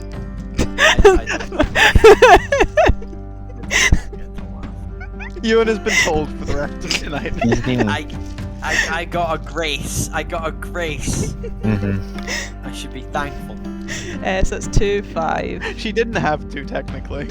She didn't have to. 12. Hey, to be fair, Ewan, there are 13. lots of high surfaces in Albania. If you want an aesthetic, you have the chance. Let's go. Yo! There are essential skyscrapers in Albania, so that could be fun. Yeah, there are. I just wanted a cool moment where I summoned my fucking dragon. Your pet. Stop bringing it up, because these are more moments for M to cut, Ewan! Oh no, I'll play around with this footage. Where have all my D6s gone? Oh, there. No, I think make that's it go in black and white, like the LA Noir style thing, and that's the alternate dimension. He just has flashbacks every so often this episode. Oh, I should have done this online. I'm an idiot. That's a lot of dice. It is, yeah. So that's Markusar's got a lot of 10, health. 20, Can't Markusar turn into a bird? 30. Would that be disrupted by the anti-magic field? You don't It's- know? Do you want to take that chance? That's a good point, actually. I have an answer, I think, but I won't give it. If in theory, right, hear me out. In theory, if you fell, turned into a bird, and then got turned back by the anti-magic and hit the ground, being turned into a bird would have briefly caused you to lose all momentum. Would it? Dear God! So if I just Technically I keep he is doing right. it and keep getting dispelled. I know how physics So works. technically one of the things you can do, which is really, really funny, is if you're a wild magic sorcerer and get turned into a potted plant, the reason I know this is it has happened before, if you are thrown off of a cliff and you land on the ground, you then take all the damage as the potted plant and turn back into yourself, but take none of the damage as yourself because you took it all as a potted plant. That only works with polymorph, by the way. If you are turned into an animal by wild shape and hit the 70. ground, like say for example you jump off of a cliff and turn into a goldfish. Oh, Yeah. I understand that reference. I don't. So It's a critical role thing. Not to spoil it for the people in the audience. so Paul, you would have taken 82 damage. Would have, but Would have. However, because you are anchored and you are getting assistance from this point, you instead only take 41 damage. that's still a lot. Yeah, it is. You want more, Paul? No, I'm good. As Ranaagash, Wulfric, you are able to use the anchor, support yourselves, and traverse the wall slowly and carefully. Ranaagash, you're not too sure why Wulfric, but advises that you go first and you take it one at a time. Markusar, you just seem to almost get a little bit more tangled up in the rope. It's very high. I'm imagining this. Imagining this is like you're lowering yourself down, like in a bucket of some kind of. It's Okay, and I just literally didn't have the strength to hold myself up. Yeah. You don't have the strength to Great. support yourself on the anchor as you kind of tumble, get tangled in the rope, and fall. As Ranaagash, Wulfric, you make it safely down onto the ground, and Markusar thuds behind you. Markusar's just like Donkey from the bridge in Shrek, where he just starts to look down. As Can the three of you now give me some stealth checks? Markusar's, yours is with disadvantage. Cool. It's mine not with boy. disadvantage because heavy armor. Heavy armor. Perfectly normal. Perfectly balanced. So average. Ouch. As Eidolon, you bit down here, obviously scouting the area, there are quite a lot of blights down here. Thankfully, not all faces you recognise, but also, disturbingly, you're not too sure if that's because you genuinely don't recognise them or there's not enough left of them for you to recognise. But thankfully, none of them really seem to notice you or pay you much mind until Wulfric comes down. And even though his descent is quite smooth, the armour hitting against the ground is enough to almost send vibrations towards some of the hordes as they notice you. As several of them start to run towards you, though, most of them are pot-shotted. Watchmen above seemingly giving you some defence from this, as Valanthe leaning over the wall, kind of looking down at the four of you. "I'd advise you run now," as he shouts down, his voice almost booming towards you. We're running. Hey, you know what would be really useful right about now? Massive AoE magic. It's a shame the wizard's a giant twat. So we're still up on the first rampart, right? You guys are on the first rampart. You're obviously a little bit pressed for time as the hordes are coming. You guys have two options. You can obviously run that little bit further towards some of the rubble and start scaling it that way. It's a lot safer, but it's a slower. Or you can take the 900 foot drop, where you can scale it as the watchmen do. You move down the first 400 feet, attempt to grab hold of one of the footholds, support yourself, and then drop down the last sort of 400 or 500 feet. That's still a lot of feet. How many blight are actually running at us right now? You can't really count them. Ah, okay. So it's either scale it down slowly or take a 500 foot drop. A 900 foot drop. What? A 900 foot drop. But we can climb ourselves down, so it's like 400 or 500 feet. You essentially run the first 500 feet. You try to grab hold of one of the footholds at 500 feet, and then you drop yourself down the next 400 feet. And how much damage would we take from that? Too much. Potentially 20d6. I say we scale the wall, guys. The rubble or the sheer face? We'll rubble it. The rubble. Yeah. That seems smart. That seems... How close are we to the rubble? One set of movement, so not too long. Right, so we just dart towards the rubble. I would just turn to the three of them and just say, "See you at the bottom." You leaving us there? There goes Eidolon. You guys are making your way down. Yep. I can't exactly help you. I especially can't help Wulfric. He's a hell of a lot stronger than I am. So we'll do Eidolon first, and then I'll do the three of you individually because I need multiple rolls. As Eidolon, I don't need you to make the acrobatics check, but I do need you to make the athletics check for the kind of halfway point. give it a shot. He is rushing a little bit considering what just happened, so we'll see if he slips because of that. That's an 18. He does indeed slip. Oh boy. As you get down the first 500 feet and miss the foothold, you kind of jump, try to almost land yourself into it, give yourself that break before dropping the last 400 feet, and you miss it. Oh boy. Can I make an acrobatics check to grab on? Give me it, yes. That is an 11. Nope. It is out with your grasp as you slide down the vertical surface. It wouldn't potentially give me advantage if I activated my arms to sling in a tendril into the foothold. I would probably change it to athletics then, if you were to try and activate your arms and grab hold. I mean, he probably would. Falling is not exactly ideal. No, it's not. Give me an arms roll then. Well, that number is wrong now. Sorry, give me 1 second. There we go, it was one up. As that is a key point. As that is a 26. That is better. As your arms take a lot of the brunt of the force, these tendrils lashing out and grabbing hold, you are still dangling a little bit, but enough that you can kind of almost scramble and save yourself. It also means I can wait here and then get my movement back for moving vertically. Technically, Hopefully. yes. Yes. As traversing that final collection of feet, obviously using your movement and then slow falling. Yes. Yeah. Well, essentially, he would have it sort of in the foothold. Eventually, realizing he's a little bit stuck here, he'd almost pull himself up slightly, take the tendril out as he's sort of jumping up, put his foot back in the foothold, and then almost fall, like curving to the left, fall to eventually put his foot back on the wall, run down, and then jump and roll at the bottom again. So remind me how slow fall actually works. You use your reaction to not take damage. I will tell you how much in just 1 second. Well, It's a reaction to remove falling damage equal to 5 times your monk level, which is 5 times 13. Okay, so yeah, even if I rolled max damage. I can get rid of 65 points of damage.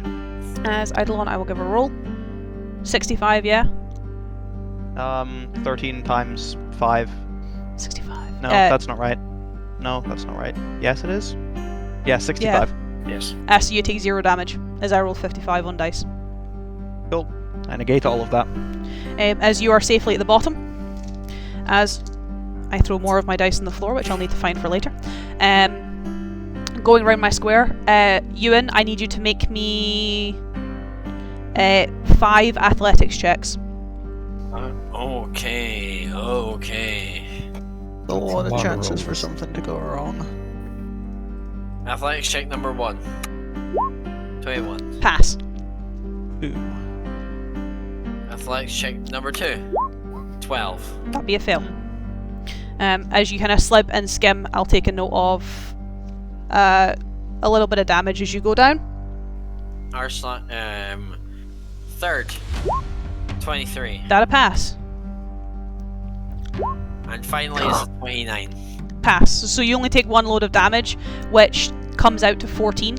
As it's more, you are working your way down quite carefully, quite quickly, all things considered, in your heavy armor. But it is more sharp rocks. One of them just nicks you. One of them comes and just scrapes you, just dealing you that little bit of damage as you get to the bottom with Eidolon.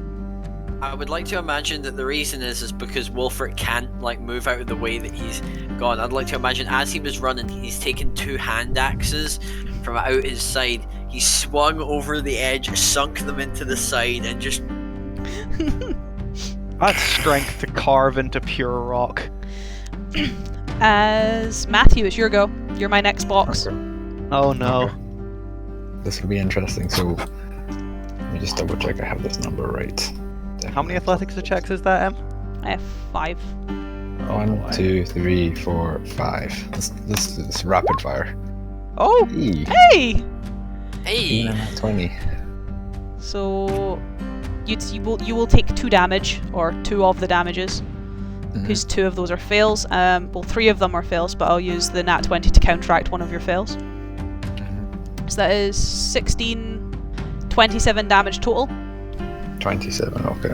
As Ranaagash isn't quite as strong, nor is he quite as deft getting down here, but he's able to compensate a little bit as he gets about halfway and the rocks start to get bigger, and it's not too different than climbing down the trees of Maiar, though maybe that's also why you're slipping a little bit, as the last time you did that. Yeah, it didn't go well. As Markusar, you're my last one. Did I hear someone say that you can't counterspell a wild shape?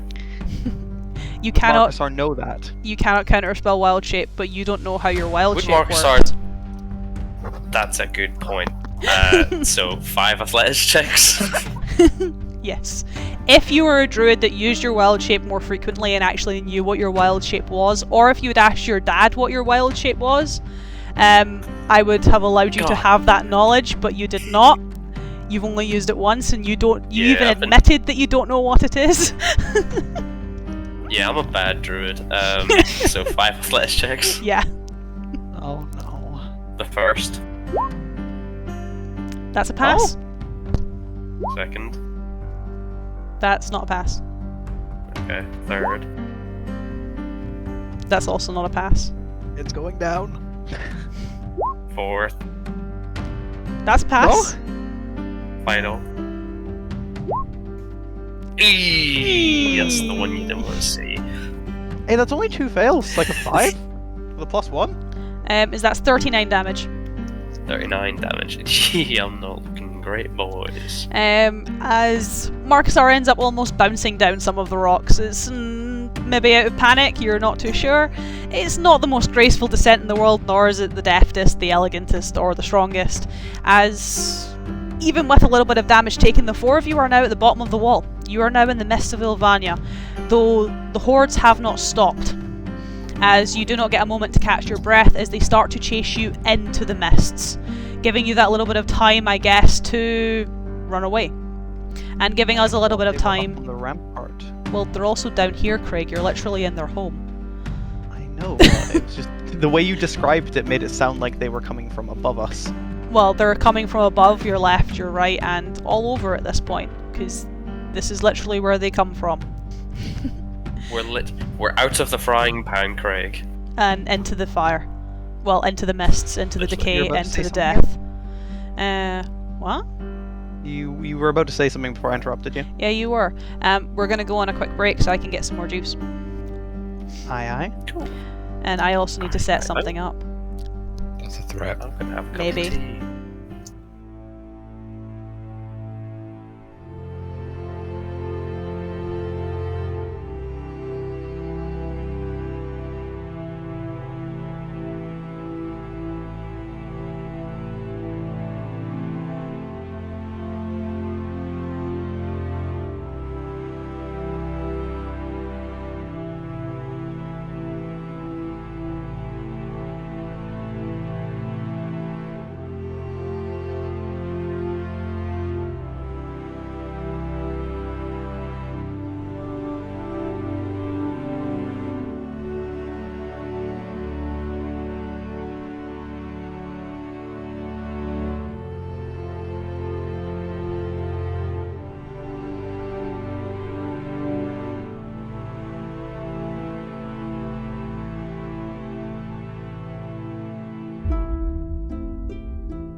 Wulfric will start up his magic, and then after about 9 minutes and like 30 seconds, he will dive off the side of the wall, and then emerge 30 seconds later on the back of a dragon.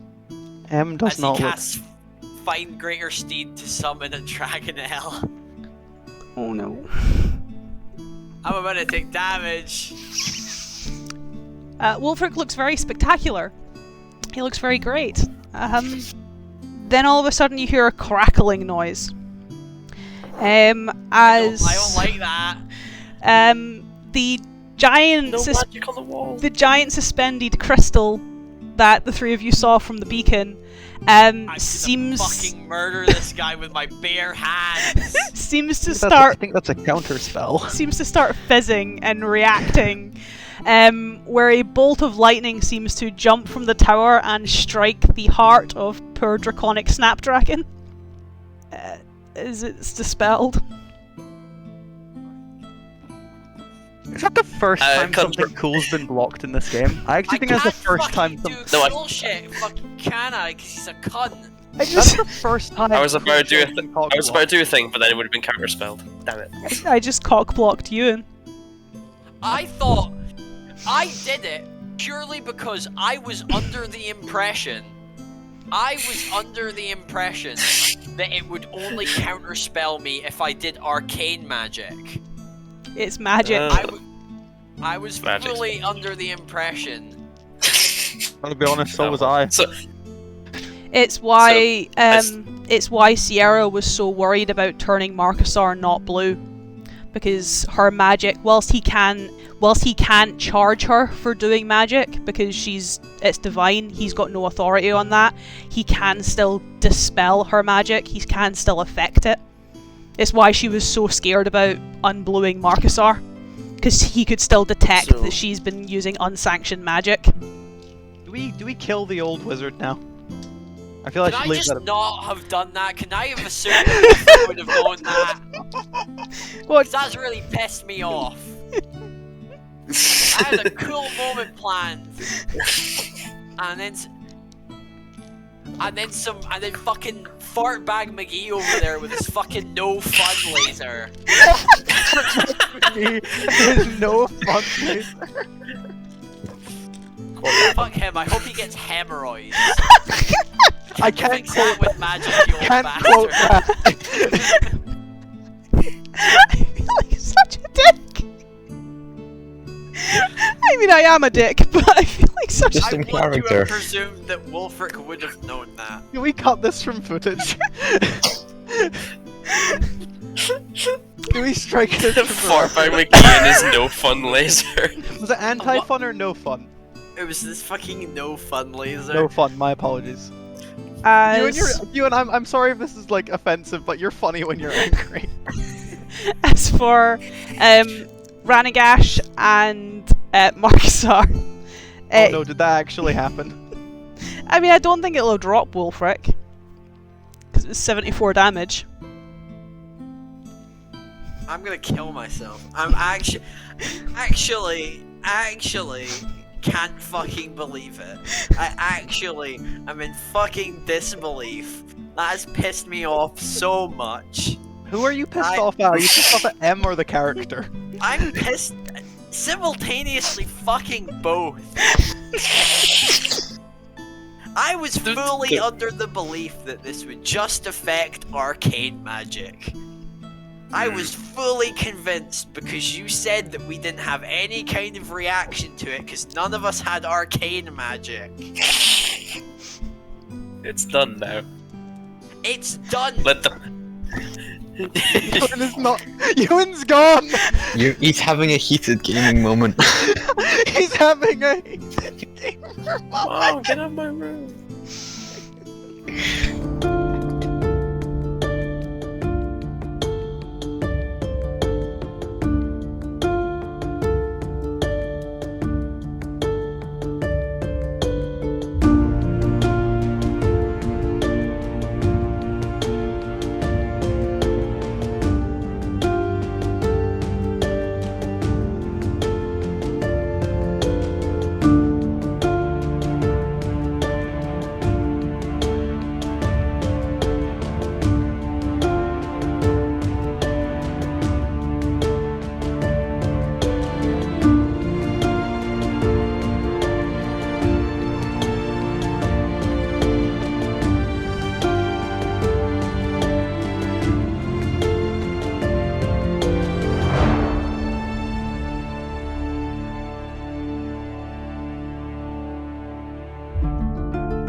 we come back from break with the four of you getting a little bit of a lull, a little bit of a break in your running as the hordes, the hundreds of thousands of blighted creatures, seems to have at least lost you for the time being, as the wall is far behind you.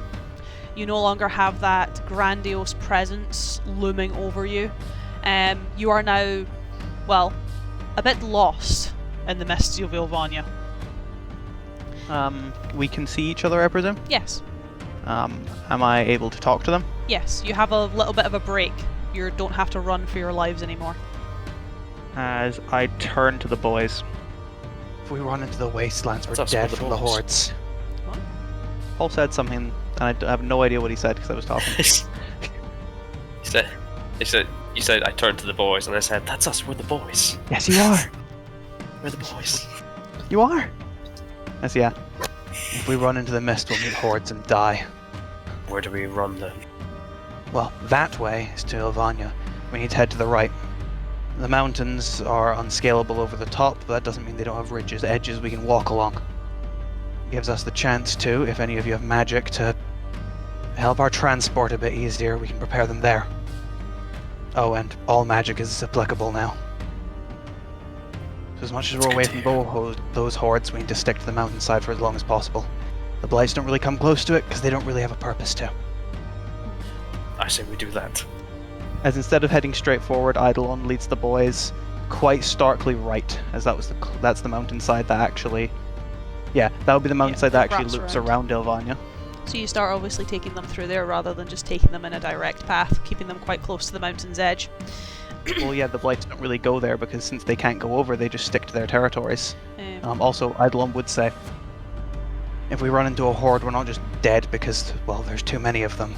It was different in Mire and Kinreen. There was sources, we could fight through them all. They'll just keep coming here.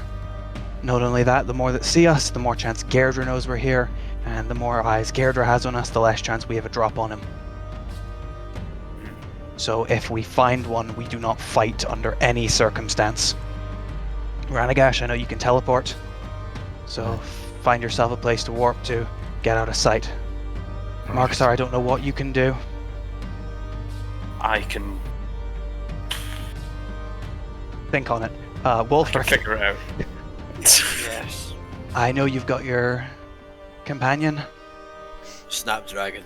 Aye. Whilst we've got a lull, maybe summon it now, so if anything happens, maybe you and Markusar, if Markusar doesn't work anything out, can get out of sight. Okay. Air might be full of Northul's, but it's better that than Gaerdrah finding us through a horde. We need to play this safe.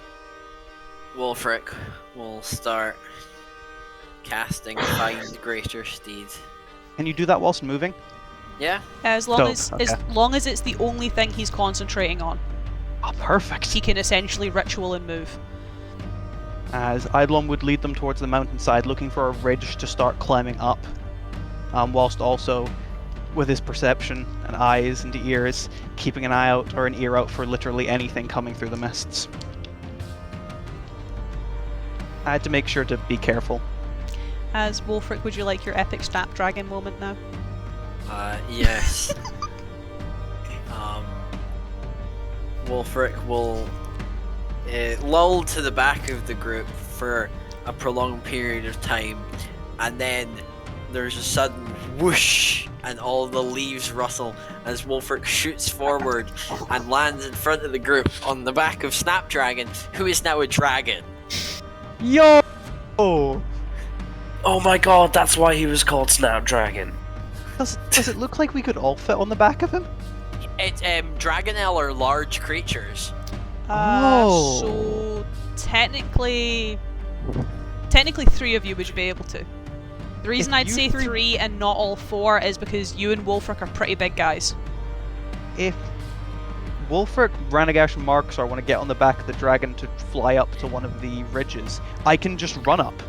And we can essentially avoid all the blights until we get to, like, here. Until you Some got distance to run. yeah, but he's a monk. Until you have to No, but I'm descend not- again. Oh no, just the I'm walk just along thinking- the wall, but yeah, I mean, we've got rations for a week, Paul. That's kind of the reason. Yeah, I was about to say, it took us 2 weeks to get from Kinreen to Thansari. And yeah, that's about a week's distance to get us that way. So it's like, if we keep along there, apart from North Thools, we'll be kind of safe. As even if they're scrambling to get up at us, that gives us plenty of time for at least Snapdragon to fly on ahead, us to run past, lose attention hopefully, rest and keep going. Dun, dun, Well, dun. we'll have the map up. I just want to say, every time I see Lake Munade, I read it as Lake Mundane. It's also Menard. Just like Menard, sorry. it's just every time it's just like it's a bored old Lake Mundane they call it. That is also, though, under the assumption that we're able to find mountain ridges to walk along, which should hopefully be fine, as these are mountains, so there should be some, at least, ridges, edges, to get some footing on. And fucking Snapdragon's a dragon, so flying speed. Alright, so... Do that be the plan? That will be the plan. lads, do you wanna... Hop on. It also means now if we're attacked by a horde, Snapdragon can just go above. So this all works. Yeah, I'm down to. Also, Down with this plan. just for reference, whenever we're escaping a horde on the back of Snapdragon, features of the Dragonelle flyby. Dragonelle does not provoke an opportunity attack when it flies out of an enemy's reach. It's like the Dragonelle aren't as strong as Pegasi, they don't get much stuff, but Pegasi don't get flyby. Yeah, Yeah, it's one of I don't get fun. it's one of the biggest benefits of the Dragonelle now being like the actual. To be fair, Yeah. a lot of the new dragons are really cool, but it is one of the coolest features about that, especially since they've given it to paladins as an option. The worst thing about Dragonelle is that they can't do very much and their AC is really low. But Yeah, Yeah. but they can for, just fly away. like for a mount, they're a really good option. You know what I mean? Oh no, they're a sublime option. It's more just like if you're comparing like Pegasi versus Dragonelle. It's Yeah. like there is still like the big like, is this better? Is this better? Yeah, flyby. I didn't actually realize until checking the stat block that Pegasi are also large creatures. I presume they were medium like horses. Nope. Nope. They- All of the fine like, greater they steeds I are think big. are Um, large. yeah, all of They're great. Pardon me. So all of the fine steeds are medium creatures, or obviously smaller than medium in some cases. Greater steed are all large. They have more utility, which means they can be mounted by more people. Now As this is the plan. Hopefully the range isn't too far. the range is not too far away. It is pretty feasible with Snapdragon for the three of them to get up, and for yourself, Eidolon, it's not too difficult for you to get up the range yourself. To I which- love fighting greater steeds.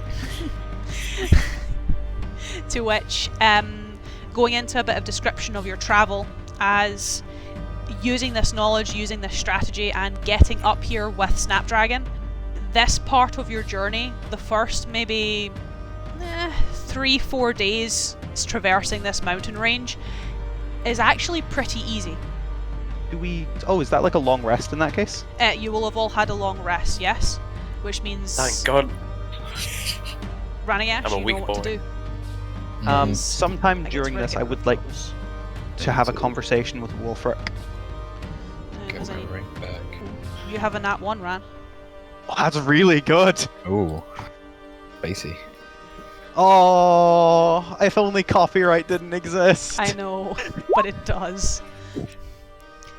Ran, those are some sublime portents for today. Effervescent. Up So yeah, that 17, lower the 8. You've got some 2 horrible ones and 1 amazing one. Mm-hmm. um, A natural 22. as Wulfric, by the way, very good. Snapdragon will be out unless Wulfric has to bring him back. Snapdragon will be out permanently. Yeah, like that's you'll, how Find Greater Steed you'll works. constantly have him up. And I have prepared. I removed Find Steed, which means I can prepare an additional 4th level spell. What'd you prepare? Which is?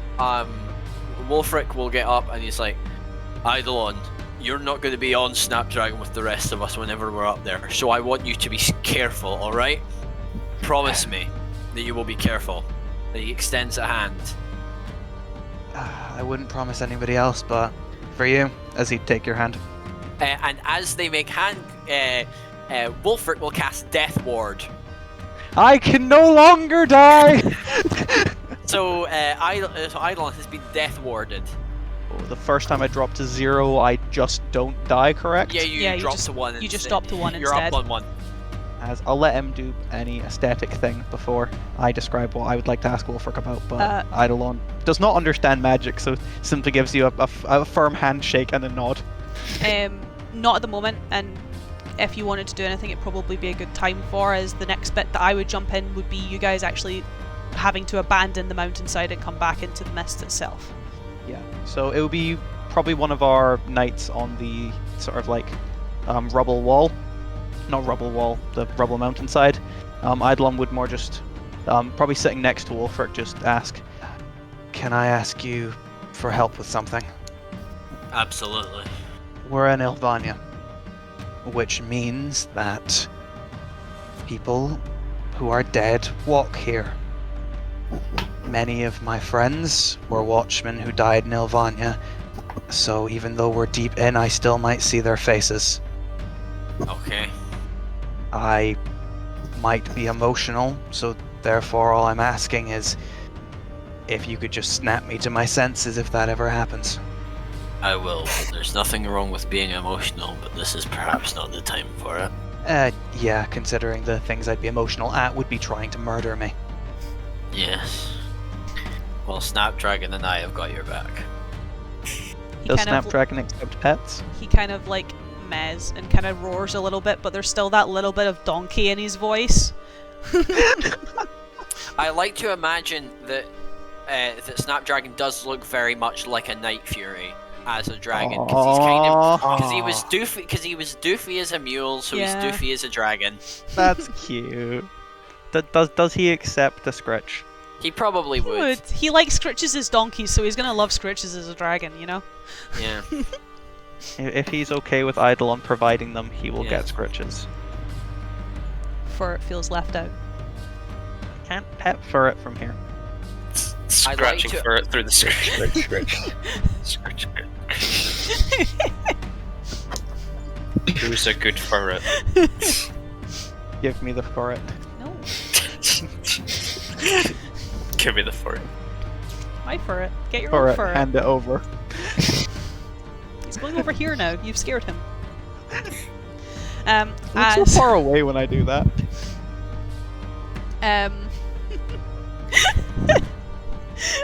oh, my boy is making strange hand gestures at the cameras. POV, you are going to Ilvania. As it does get to a point where you can no longer, at least in the direction you guys want to go, you can no longer traverse the mountains. You are going to have to come back down into the mists, and as you do so, you have not felt very heavy, you've not felt very weighted, you've not really felt the effects of the mists being so high up, but when you start descending and start getting into the mist and start getting into the wastes, you all start to feel heavy, you all start to feel slow, you start to feel this toxic, poisonous air, whilst not weakening you, it is definitely affecting you. Your heads are feeling heavy, almost spinning, as you're not able to get a fresh breath in, at least not consistently. Snapdragon will drop us off, and when I feel the heaviness, I will go, Snap, stay above the clouds, stay above the mist. As he flies up, I trust from our position on the mountains as we were walking through, we couldn't really see into Ilvania.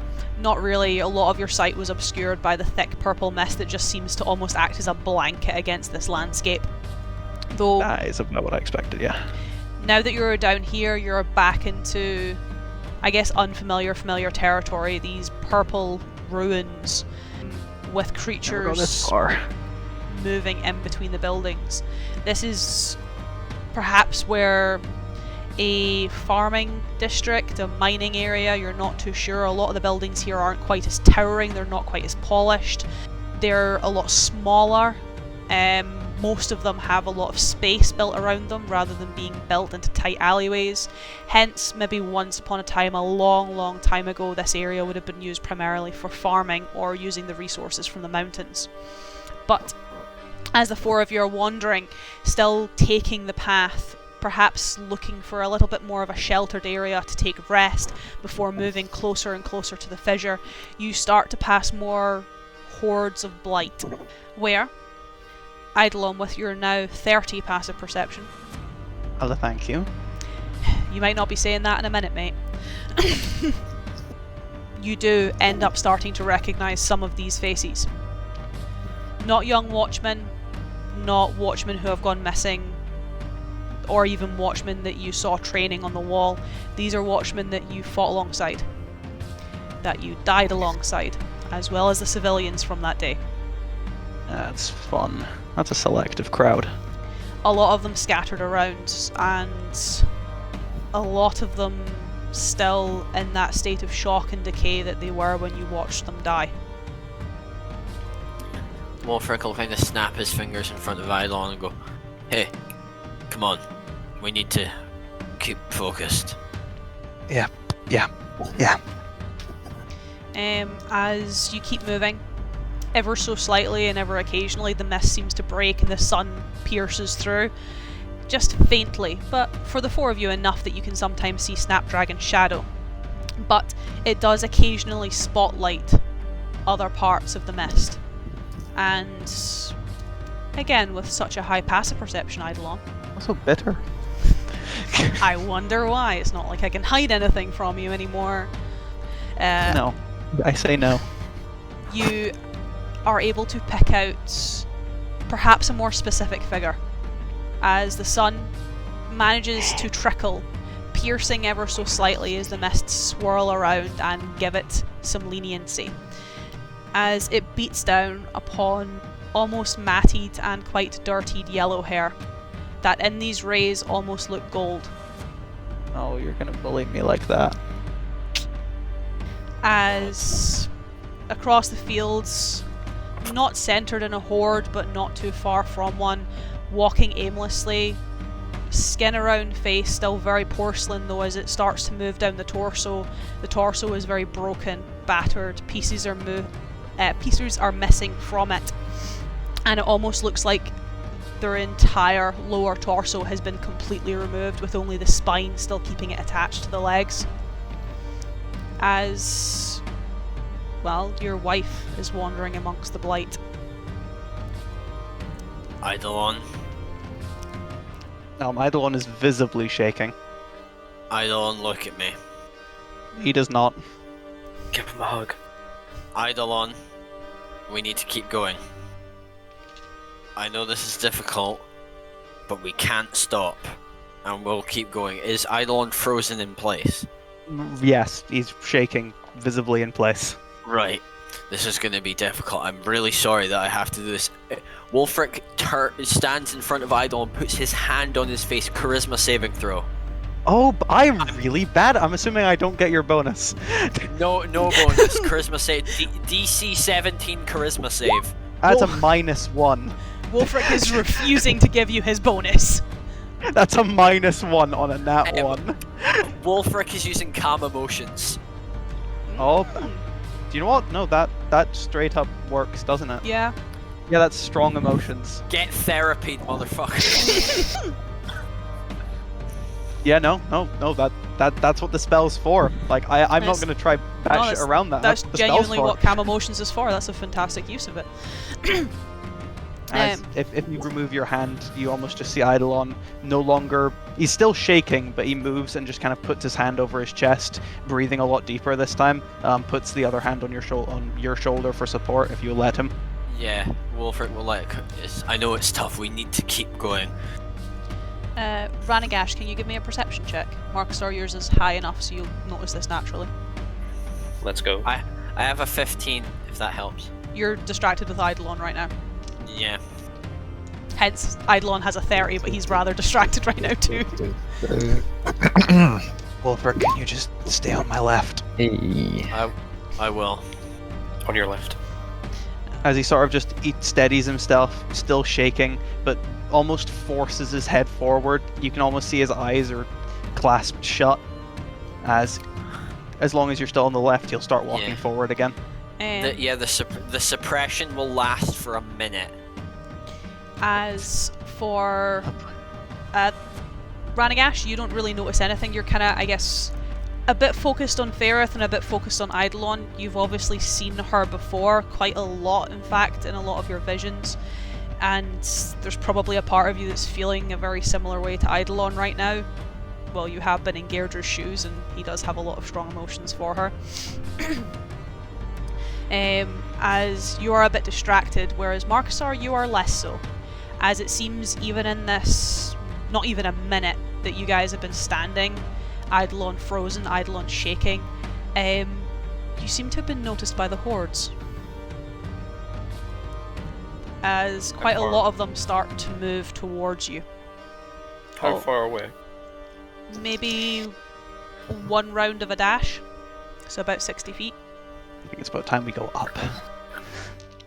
Wulfric, we need snap now. 1 second. I think Snapdragon, get down here. Because I can communicate with telepathically as long as he's within a mile of me. Yeah, and he'll pretty keep sure he above is. you. Yeah. So Snapdragon will swoop down. I'm getting Eidolon on Snapdragon with me. It's the best thing for him. Markusar, can you do something? Can you turn into an animal of some kind that will allow you to fly? Maybe Can you summon a giant eagle or something? I can conjure animals. Can you try conjuring, if it's within your power, a large animal for you to ride on? I'll try. And then I would like to cast conjure animals. Specifically, what CR are they? You could get one beast of CR 2 or lower, 2 beasts of 1 or lower. I'm trying to find the specifics of the animal I'm trying to. A giant eagle is large and CR 1. It is a CR1, but if Snapdragon's already here, I will just summon one.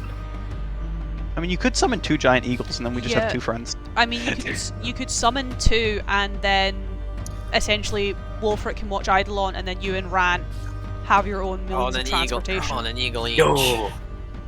You can fly literally, you could Lord In of a the V Rings this shit. formation. And We can lower the fucking wings to shit. I'm Conjure summoning animals 2. is only an action. It's not even like 10 minutes. It just happens. Yeah, Yeah. so...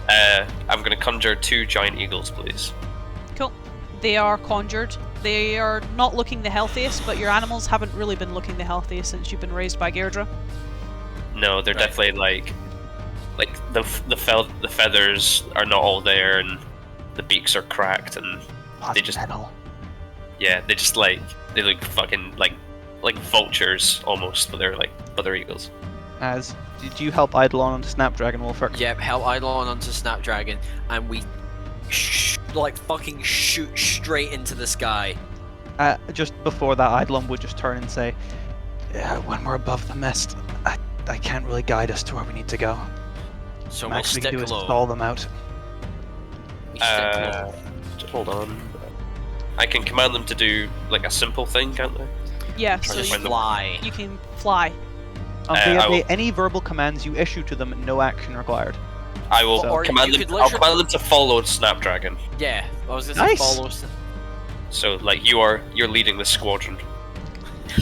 Snapdragon is using his action to dash, so that's 120 feet of flight, And so then that he's consistently at the front of the pack. The owls, the eagles have have 90 80. flying speed. so They yeah, have 80. so it's 160 if they dash, but obviously if they're keeping pace, then they'll only use 120 of it. Yeah. All they need, though. Mhm. Sorry, I was wrong. I thought it was 90 for a second. My bad. Yeah, so we're staying so that Eidolon can see, but we are dashing we're just going super fast. This is when the How to Train Your Dragon music starts. Yeah, the combat music, which is great, great Oh, music, I wish- by the way. I wish we had a walkie-talkie screen like Eagle 1 to Eagle 2. No, never. I mean, do you You're want me to not start up? Do you want me to No. start up the visage and we can use telepathy? I remember calling one of them Eddie. It's Eddie 1 and Eddie 2. Eddie 1 and Eddie 2. Because Eddie Fucking 2 hated Eddie 2. Eddie 2 wasn't very good at doing anything. Ranaagash his- is on Eddie 2.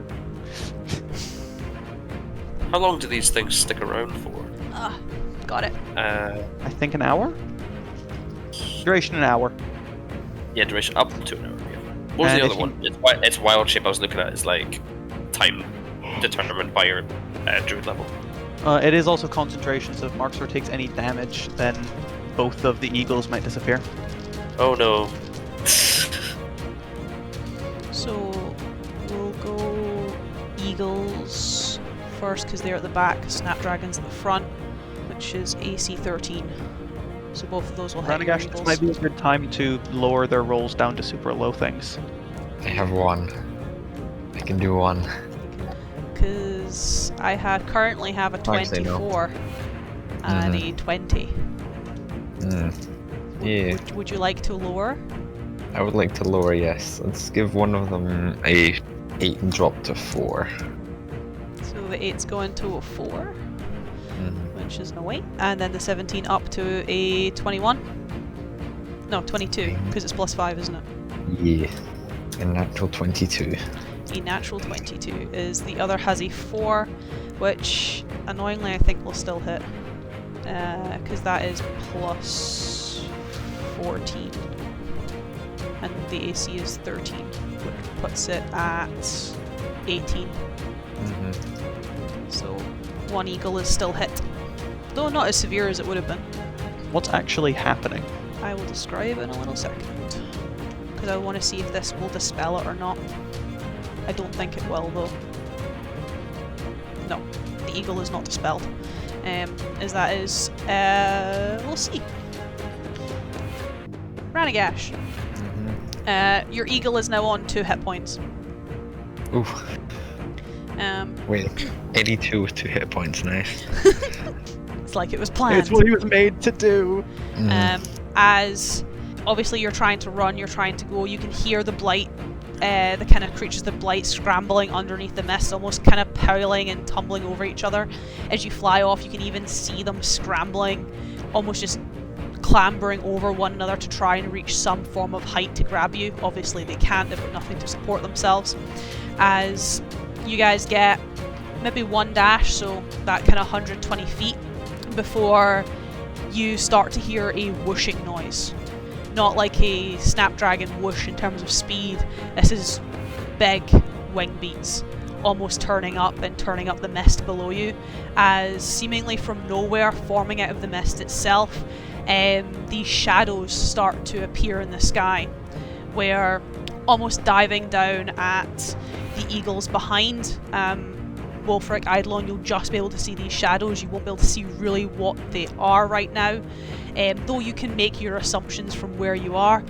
Ranaagash, you and your eagle are almost grabbed, pinned by one of these Northol and driven down into the mists. It's not dispelled, however, which is positive, so you've got something cushy to land on. As for yourself, Markusar, actually no, this one's not with advantage because you can see them coming. No, actually no, that's not too bad because that's 8 doubled. 16. So your eagle, I think, is actually more healthier than Rand's, despite that being a crit. Yeah, your eagle's on 10 health. Break the concentration. Well, it doesn't do any damage to you. It's primarily targeting your bird. It's just it can wrap its claws around and take hold of you as well, because you're on the back of the bird. As both Markusar and Ranaagash seem to be taken from the sky. As would you do anything with Snapdragon, Wulfric? At least in this instance. Would pause in the instance. Can I see the things that have grabbed them? We're still at the top of the mist, so we should be able to. You can see now, as they've almost dive bombed straight through the mist, this kind of circle has cleared, as there are 2 of these almost town-sized dragons coiled at the bottom of the mists. Obviously Markusar and Ranaagash are no longer behind you. You can presume the dragons have. Are their heads close together? Not that you can see, because their wings are almost kind of shielding or covering them. I'm gonna Snapdragon's gonna use his action to fly down, and can I begin to see the heads of the 2 dragons? Yes, one is kind of almost coiled round, almost looking at something else, and the other one is almost tucked under itself, looking at whatever it's got in its claws. Can I angle it so that are both of them within 30 feet of each other, the heads? No, they are too big for that. Depending on what you want to do, I could try jump down there and get their attention. I'm going to get a bit closer, and then within their like sensory range, I'm going to use create food and water to create 45 pounds of raw meat. Okay. See if they care about it. None of them really seem to pay it much mind. Does it move them at all where their like, heads would get closer together? No. Though Eidolon, with your passive, you will be able to tell that there is something quite big coming behind Snapdragon. It's another one. What do you do, Eidolon? There's not really much to do. So Snapdragon's fast. We could swing down there. I could attempt to, with reach, if we swing by, grab one of them, probably Markusar out of the grasp.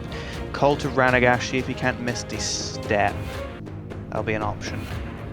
At that point, I could jump off, let you guys all fly into the air, see if Snapdragon can't get above the mist, then I'll hide myself down at the bottom. How does that all sound as planned? Would Eidolon begin to like say this to Wulfric? That was me thinking out loud, but just imagine Eidolon saying that in that exact way. Right. Wulfric will like Wulfric will be right, Snapdragon, punch it, and then Give me an initiative for Snapdragon. We'll see if you're faster. just quickly checking. In theory, you should be. Because this thing's big. 16. So you start to enact your plan first. Right. So what you'll do is you'll boost straight down towards the dragon near Markusar. Wulfric will bring out the axe, spin it in his hands, and then directly in the face, almost flashbanging it, and only catching it, Wulfric will cast Hypnotic Pattern. I think that's an int save? No, wrong. Wisdom save, I think. That's pretty nice still. DC 17 Wisdom save. As during this time, Eidolon would flare up his tendrils, the sort of mask covering the left-hand side of his face. Might as well just do both and activate the body at the same time, as telepathically in Ranaagash's mind. Because that's what my visage says, is if you can teleport, get on the dragon! I'll see what I can do. Dropping stuff. As Wisdom save, Wulfric is 7. Fail. It is now charmed. It's incapacitated, speed is 0. So it will essentially go into a lull, and I imagine its talons loosen around the eagle. We're close enough if you're taking Snapdragon in. I need the 4 of you to roll me initiative, as now technically I need to take it in order as to who's going where and how this is then playing out from here. 18. Hey, also a 4 It's massive. a natural 1 is what it is. It's a skill check, so hopefully that doesn't mean anything. Okay. That's not an 11, that's a 2. Luckily, Matthew, don't you still have a nat 1? I do. Okay, that should help. That's gonna come in clutch. Well, if whatever is Unless I behind tries jinxed to it. attack Snapdragon, then hopefully. Well, one of them is rolling a 1, which makes sense because one of them is currently charmed. So we'll go North Hill and we'll call it North Hill Paul. Very easy. As technically Ewan, after hypnotic patterning and actually entering into this kind of combat order, so to speak, you have the opportunity for an additional action as you are top of initiative order. Oh, let's go. So you've charmed this one. You know another one is in the sky, likely ready to come down, and there is another one with Ranaagash. I am going to. Is it clutching on to Ranaagash's eagle? Yeah, it's kind of like almost keeping it so that it can't fly, it can't move, it can't bat. Ran almost pinned against its foot. Wulfric is going to stare this thing dead in the eye and just like a boom it, like his voice amplified by his magic just goes release, and I cast command. That's also a wisdom save. I think it is. Yeah, it is. 17. Oh, that just meets. Damn. As this one, the one that's kind of rather than almost looking up and looking at, or looking at its prey, looking at what it's caught, it almost ignores you, even ignores your command, still looking up at the sky, seemingly unfazed. As it is, the big boys go. And can I get the 4 of you to make me a Constitution saving throw? Okay, with my bonus with it, if you're within. Do we all? How many feet is it, Who's Wulfric? It should be 17. 10 feet. So it's just you and Markusar that would get it. Not me. Or are get you it. still with him? I mean, I'm about to start pulling out Markusar, so I Okay, would so yeah, presume I'm so still it's with the dragon. everyone bar Ranaagash. Sorry, Ran. Sorry, Is stay it around again. 17 a pass? Is it 27 a pass? Yes, This wouldn't happen to be against acid, poison, or necrotic damage. it's against necrotic damage. Oh, then I'm completely immune. Must be nice. Wulfric's resistant, so no matter what Wulfric rolls. Ewan, have you rolled? 1 sec. 24. He passes anyway. Half and half again?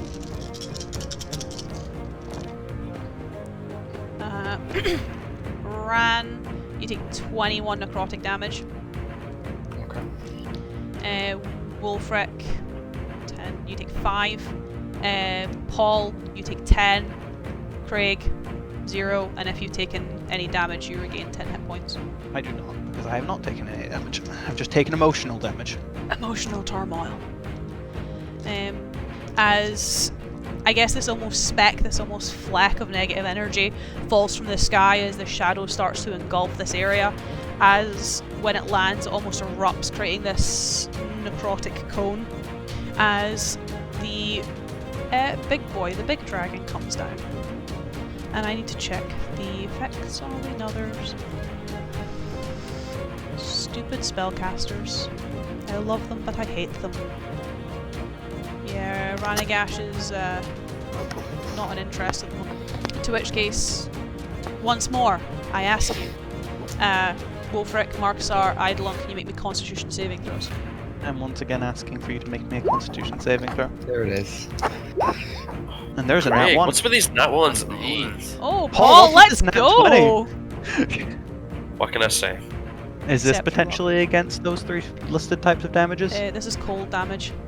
Oh no, I can take that. Actually, wait. Not if you fail critically. Well, I can use my reaction to lower it by quite a lot, Okay. because my body is up. I've just got a What? question, right? Just for a clarification. See, with Create Food and Water, Yes. can I control how hot that food is? No. Because it's supposed to be kind of bland food that's just supposed to sustain. It's not really supposed to have any. It's supposed to mimic food, but not be like. Yeah, the food is Actual bland but food. nourishing and spoils if uneaten after 24 hours. The water is clean and doesn't go bad. No, I didn't mean like spicy. I meant like Temperature. Yeah. temperature. No, you'd have to heat it up. Okay. Yeah. It's good. I imagine it's like at perfectly edible temperature. As the thing comes down, coils round, Ranaagash is not much of an interest to it at the moment. As Wulfric, you take 45 cold damage. Oh Jesus. Markusar, you take 22 cold damage. And Eidolon, you take 90. Oh, that's not that much. I'll lower that by a bit. You take wait, you say take 90? 90. 45 doubled. Christ. I'll lower that by 12. So 78. How you looking, Eidolon? I'm actually still looking pretty good, all things considered. My God. Damage. I'm on 37, which is a lot more than I could be on. As it comes down, the circle of energy almost disappearing as it kind of almost lowers its maw, and this cold breath of death seems to creep along the battlefield and just send shivers down all of your spines. As for yourself, Paul, Yep. it is your go. It's my go. Yeah, you're currently grappled by a dragon. Okay. Though it doesn't really seem to be paying you much mind at this point, as it seems to almost be drifting into a bit of a lulled sleep. Okay. To remind myself what the spell does. I'm going to. It's concentration. Fuck. Well, are the eagles down? Nope, They're they're kicking, still up. right? Ranagash's is on 2 and yours is on 10 HP. Actually, no. Give me a wisdom save. Wisdom save. 'cause Oh you yeah, t- he you took damage. You took damage. Oh, so I did. And it's a +9. Plus the 4 of Wulfric. 5 and... No, yeah, 4 and yes. Yes. Plus 4. 22. On the dot! Let's go. The eagles are still here. It's a 22 save, guys. No, so the way against the concentration damage, or half works the damage. is No, it's against the damage. it's either Damn 10 it. or half the damage, whichever is more, and you took half the damage, which was 22. Oh. God damn it. Okay. Well, the eagles are still up. I shall. What can I do that doesn't require concentration? Can I cast anything else while I'm concentrating on another spell? I mean, if you want, you Anything can that's throw me a healing instantaneous. If it's instantaneous. I would not say no to a healing word. Hint, hint, nudge, nudge. Okay. Okay, I will cast the healing word at. I shall cast it at. Let's say 5th level, which will be 64 plus 4. Hey, that's pretty good healing. Nice. 28. You get 20 HP back. 57. That's perfectly fine by me. That's better. End my turn. I don't think there's much else I can do. Ran. Okay. I was told to get on Snapdragon, so I guess that is what I will do. So, how far away does Snapdragon be? Well, we're down next to Markusar, so Maybe from where you are, kind of underneath the dragon, maybe like 40 feet. That's a shame. Maybe like 40, 45 feet. Because you'd have to get out from under the dragon and then across to the other one. That would be a shame, because the Misty Step only has a range of 30 feet. I mean, you could run that extra 10 feet. You do have legs. Oh, okay, I thought it was still pinned. Well, no, I if think you the pin was miss, an if you, aesthetic. I don't if think I you actually misty pinned step you. out, Okay. Just jump on the dragon. Yeah, okay. I shall. That is my bonus. That's bonus action, yes. There it is. Yeah, it do be a bonus action, so I shall Misty Step over. And I have. Do we have any other objectives besides get the hell out of Dodge? I don't think. Do you have haste, perchance? I'm not that. I have heroism. You can give heroism to Snapdragon. make him You know brave. what? That is funny, and I will do it. So yeah, I shall lean down to Snapdragon and give him some encouraging scritches and cast heroism. So So he what? gets 10 hit points and gets it can't 10 be frightened. He has 10 hit points and can no longer be frightened. He gets a whole 3 temporary hit points. What a boy. He's a good boy. He's a good lad. He's precious. That's not marked off, and not marked off. That is action, bonus action. I don't want to move anywhere, so that's me good. I mean, you say that. The dragon's not very happy that you left. I don't really care about his opinion. That's just like your opinion, man. Yeah. Well, I mean, he cares, and that's what matters, Matthew. I mean, Matthew's gotten on Snapdragon, so that's at least a good start. Mm, As what's your AC currently, Matthew? it would be 13. Would you like me to change any of my rolls? How brave am I feeling right now? How many hit points are you on, Matthew? I'm on 65, You'll probably live whatever it's done. so I don't feel like a nat one is necessary at the moment. So I'll be Like- brave. Be better to keep the nat one for if Mhm. we are chased whilst on Mhm. Dragon. So, He's So I'll be feeling- brave. He's feeling brave. I mean, you're on Snapdragon and Wulfric's there too, so even if you go down, Wulfric can just heal you. All right. Give it to me straight, Doc. How bad am I? 16, Actually, no matter what happens, you're fine. 7. I'm gonna make a note of this because I'll lose the math. 53 damage. So you're Hey, Matthew, fine. you're always fine. You have a weird definition of perfectly fine. Are you unconscious? But a scratch. No. Then you're perfectly fine. As very unhappy that you are leaving its presence, the dragon kind of pounces forward, some of its bones almost breaking and some of its limbs and ligaments almost falling off as it does so, as it grabs a hold of you in its claws and bites down with you at this maw, though there's not much left of its maw as it almost bites at the side and you almost come out just above like where its nostril should be, as it's got no flesh to actually cover that part of its mouth. So you're just kind of, awkward. Yeah, yours. It's not really consuming you properly. As Craig.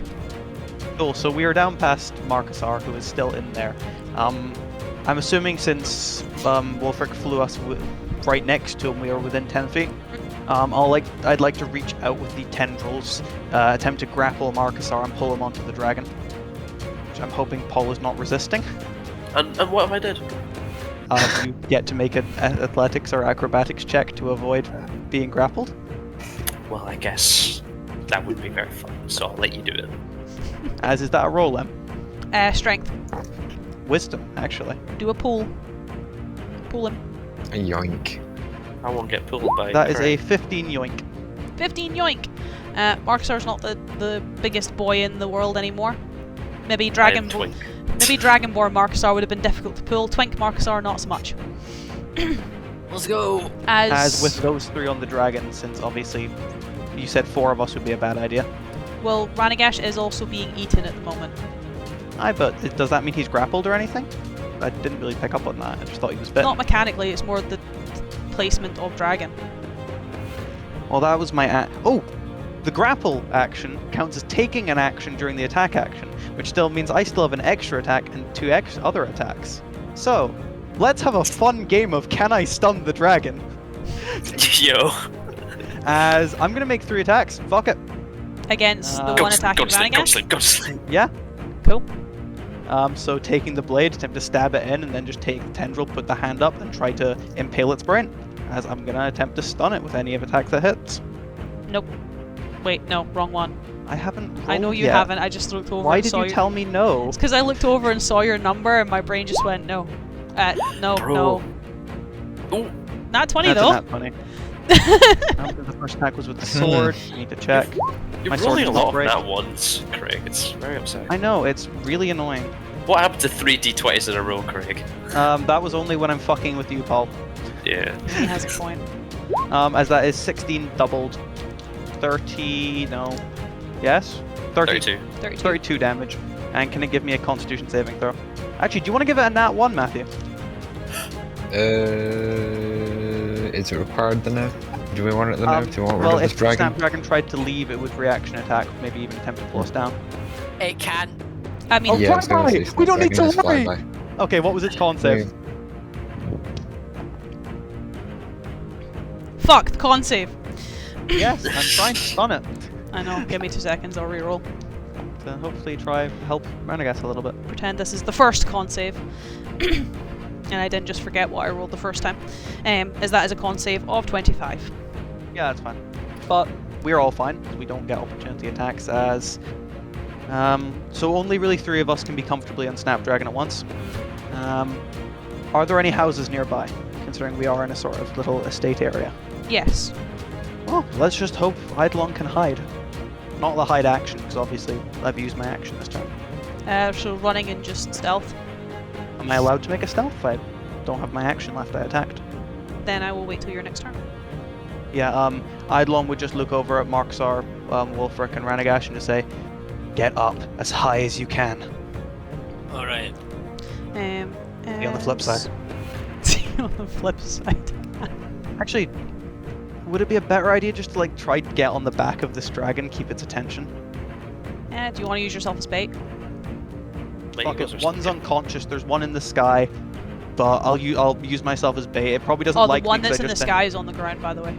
Great, that's actually even better, easier to get away from. Yeah. The one that's on the ground, not the biggest one, the one that is attempting to attack Ranaagash, I'm assuming it doesn't like me because I hit it. Yeah.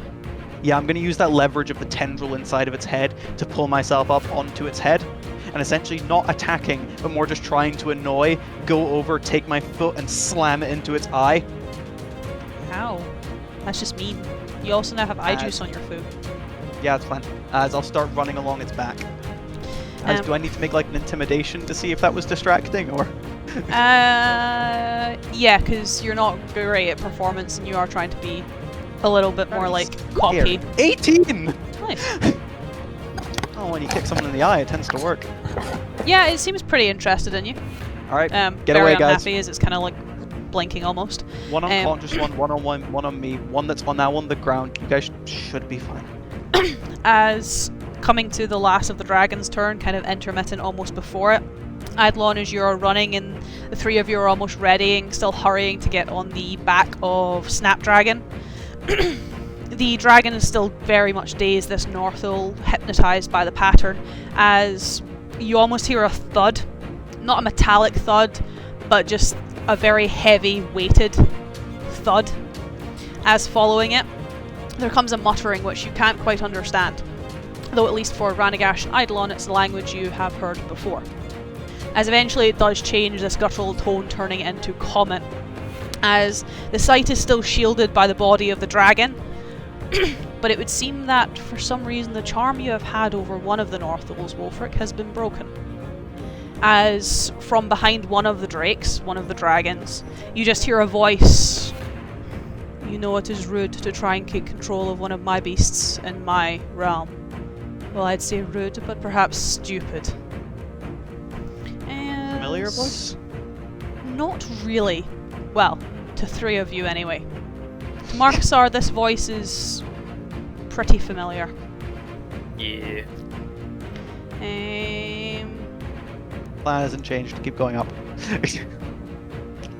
Can Eidolon, you're too far. Wulfric, Ranaagash, Markusar, give me Constitution saving throws. Bonus is. Or should bonus Wulfric. +4. 24. Oh, Warren's Nice! high rolls today. Ran, that's a fail though. Sorry. Yeah. Oh, this is. I'm in danger. Ran chuckles. I'm in danger. Ouch, that's a lot of damage. Yeah, I'm definitely in danger. Luckily, you're on Snapdragon, and I'm pretty sure that train is going up. As Wulfric, Markusar, you take 24 cold damage. Ranaagash, you take 48. Nice. Good, Ranaagash? I'm at minus 36. Oh, I want to tend to that. yeah, that's not looking good, Ran. No. Wait, 24 did you say? 24, yeah. Okay. So, So it's Ranaagash is down. 48 halved. Mhm. As not liking Wulfric. Wulfric's AC is now 20, isn't it? Yep. So one of those wouldn't hit. Two of them will on a non-natural 20 and then a 33. Yes, both hit. You will half some of this damage though, because it is acid. So I will math that. So that is 19, 27, 30, 35, 42, no, 43. So 43 not halved. And then 8, 10, 15 halved, 7 acid damage. So 50 total. 50 total. Is that for both attacks or for just one? That's for both of them. Okay. As this thing almost rears its head attempting to bite you, almost keeps you, like, scratches you with one of your claws, its claws almost batting you into the way of its jaw as it just crunches down on you. As coming to the start of the initiative order, the top of the initiative order, the figure starts to crest around the corner, where there seems to be about a rather tall, maybe 12, 13 foot, very broad-shouldered, contorted body, bones protruding from a lot of its matted fur, werewolf, or at least what you know as a werewolf. As at the top of initiative it is you, Ewan. Higher, Snapdragon, higher! I have a question. Yep. If I'm using my action to lay on hands, can it just be to one? Is it just to one person? It would be, yes. It would be lay on hands to one person. it's just you touch a creature. Okay. I'm gonna give Ranaagash 30 hit points. Damn. Thank you, King. And then Snapdragon's turn is immediately after mine in initiative. Yep. I mean, you could use your bonus action to summon your wolves. Oh wait, no, that's an action, my bad. I'm trying not to waste so many spell slots. I'm gonna bonus no, I've got it. He's got it. I place my hand on as he's pulling the reins to send Snapdragon further up. He taps Snapdragon and casts Sanctuary. Oh! And Snapdragon's not going to be attacking shit! And they'll get up to, really high, just to the edge. He'll hold dashing movement for Snapdragon, and he'll just lean back to Ranaagash, kind of like how he's shaking them up, and just go rain hell on him. As Snapdragon would be what, 120 feet, roughly above just ground. Basically waiting for Ranaagash to rain hell on whatever, and then it's just going to fucking supersonic boost away. Eidolon, give me an active perception check because you're still on the ground. Just to see if you overhear something. 31. You overhear something. As you are still obviously keeping the attention of this Northul, almost playing with it to a degree. As you have also heard the figure, you have also seen him start to emerge with your passive perception, but with that you are also able to hear something he says as the dragon that is standing next to him coils its head around, kind of almost resting it beside him, as if it were some form of very large cat, as he almost runs a finger across its nose and almost against one of its horns as he pushes its head up towards the sky. I'm growing tired of this charade. Bring me him, or bring me them dead. As it starts to beat its wings. Do I have my telepathy? You do, yes. You have a split second to react. It's just going to be telepathically communicating with probably Wulfric. Stop waiting, run! As the big beast takes flight. I need to see if I can actually upcast this. So technically I can't downcast it, but I have the option of upcasting it, if possible. Yeah, I do. Oh dear.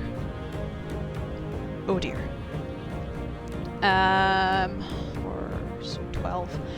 Can the three of you and Snapdragon make me a Constitution saving throw? Is this a harmful spell? Yes.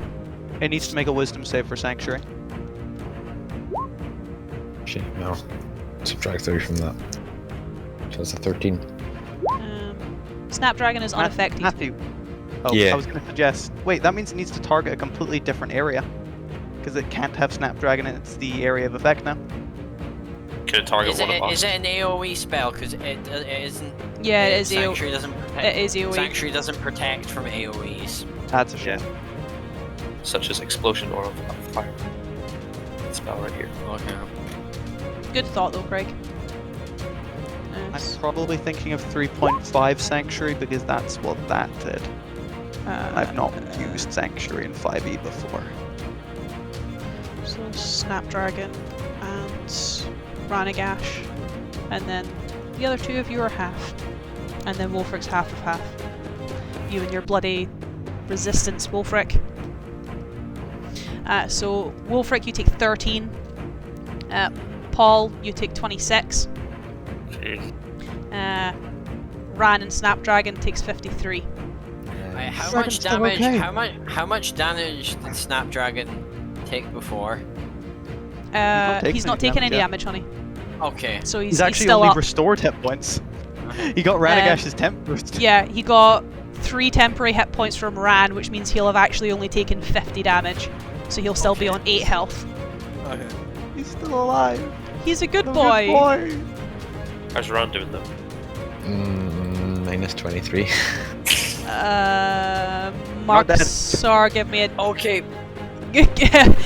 Markusar, give me Because strength save. because Snapdragon is now smart enough to know that Ranaagash can't rain hell, Snapdragon boosts off. Was it holding its action? Yeah. Oh, Holding- nice! It's just Holding leaving! its movement and its action. It's just leaving! Markusar, can you give me a strength save? E. Okay. So Snapdragon boosts off. Ran, you obviously fall unconscious. Again. Wulfric steering Snapdragon obviously can't do anything. Markusar, you're the only one to react. You are unable to grab Ranaagash. He's falling from Snapdragon. Yep. As Snapdragon boosts as far as he can, 120 feet, this big Northul almost in pursuit, chasing him. How far away? Can I see 120 Ranaagash feet. falling? You would be able to, but it's not your turn yet, Craig. Oh, he's got plenty to fall. He has one more turn to fall. As I can make that. Markusar, sure go. Just keep going away. But what about Ranaagash? I'll get him! You'll catch him? I can do that, Paul! I've got the movement! I am going to mass cure wounds. Oh, because he's just within range as he's falling. I can target 6 people, 6 creatures. Mm-hmm. So that'll be us 4, Snapdragon. Can I target myself? Yeah. Yes. Yeah. Okay. Yeah. Us 4 plus Snapdragon and one of the eagles if they're kicking. They're still on the ground. Am I within 60 And I'm probably. In Yeah, fact, they're probably. They might have been I'm dispelled not- at this point. I'm not within range for this. You're not within range of this. You guys are 120. You guys are 240 feet away from me. Okay. Well, mass cure wounds on us 3 and Snapdragon. Oh, actually, Ranaagash wouldn't be in range. He's only just started falling and Paul's turn has started. Yeah, but Snapdragon will have started to move. Mm-hmm. Oh fuck. Honestly, that's maybe a good thing, because can you imagine doing that thing where you're trying to sleep and you feel he's like you're falling, falling but and then you're you're actually actually falling? So Wait, you'd be able to hold get on. you'd be able to get you, Wulfric, and Snapdragon. Next Unless- session is just it's 2 and 2. Where is it? It's not my plan, but That could be Oh fun. god. Well, still, he's how far away is he? Not 30 feet, is he? 60. Paul, just cure yourself, Ewan, and Snapdragon. It's honestly the best move. I want to see if I can grasping vine Ranaagash. Oh, that's huge. But is he out of? Is he 30 feet away from me? One set of movement Oh, from the come on. Draconel is 60 feet. Oh, So it'd be 60 feet. Damn it. Okay, mass cure wounds on myself, Wulfric and Snapdragon. that was such a good idea, though. Yeah. Oh, that would have been so cool. Could you try? What's the distance on Thorn Whip? Probably not enough. I think it's only like 20 feet or something. It's 30 feet. 30 feet as well. If you had Warcaster, you could have used that as a reaction. 22 HP to myself, Snapdragon, and Wulfric. That's not bad. I know, but Matthew also would pull you 10 feet closer to him, and I know Ems has stat before Paul being able to use his Thorn Whip, actually right in the first section of the game. Do stuff that it couldn't do. So. Yeah. Fuck. Oh, the Grasping Vine was such a good idea. I know, like, it doesn't do damage, I believe. It just pulls No, it them. doesn't. It just pulls. Mm-hmm. So wait, if you could honestly have Ewan turn Snap, no, turning's not a good idea. I'll just go get Ranaagash. Oh, fuck. Well, This is actually for the best. big boys in the sky. Keep and two getting more away. on the ground. Yeah, that's my action, and I don't have anything else I can do. Nothing of meaning. As Matthew, you're 30 feet, aren't you? Yeah. So we'll go falling speed 60 feet. So like you're dashing to the ground. No. I mean, what is falling except from running downwards? As you're not at the ground yet, but I do need a death save from you midair. Mid-air death save. A mid-air death save. What a Chad. Is it really? Hey, it's 19. passed. That is this. I would say so. He's recovering mid-air. As this one is not happy with Craig and is going to attempt 2 attacks. Okay, go ahead.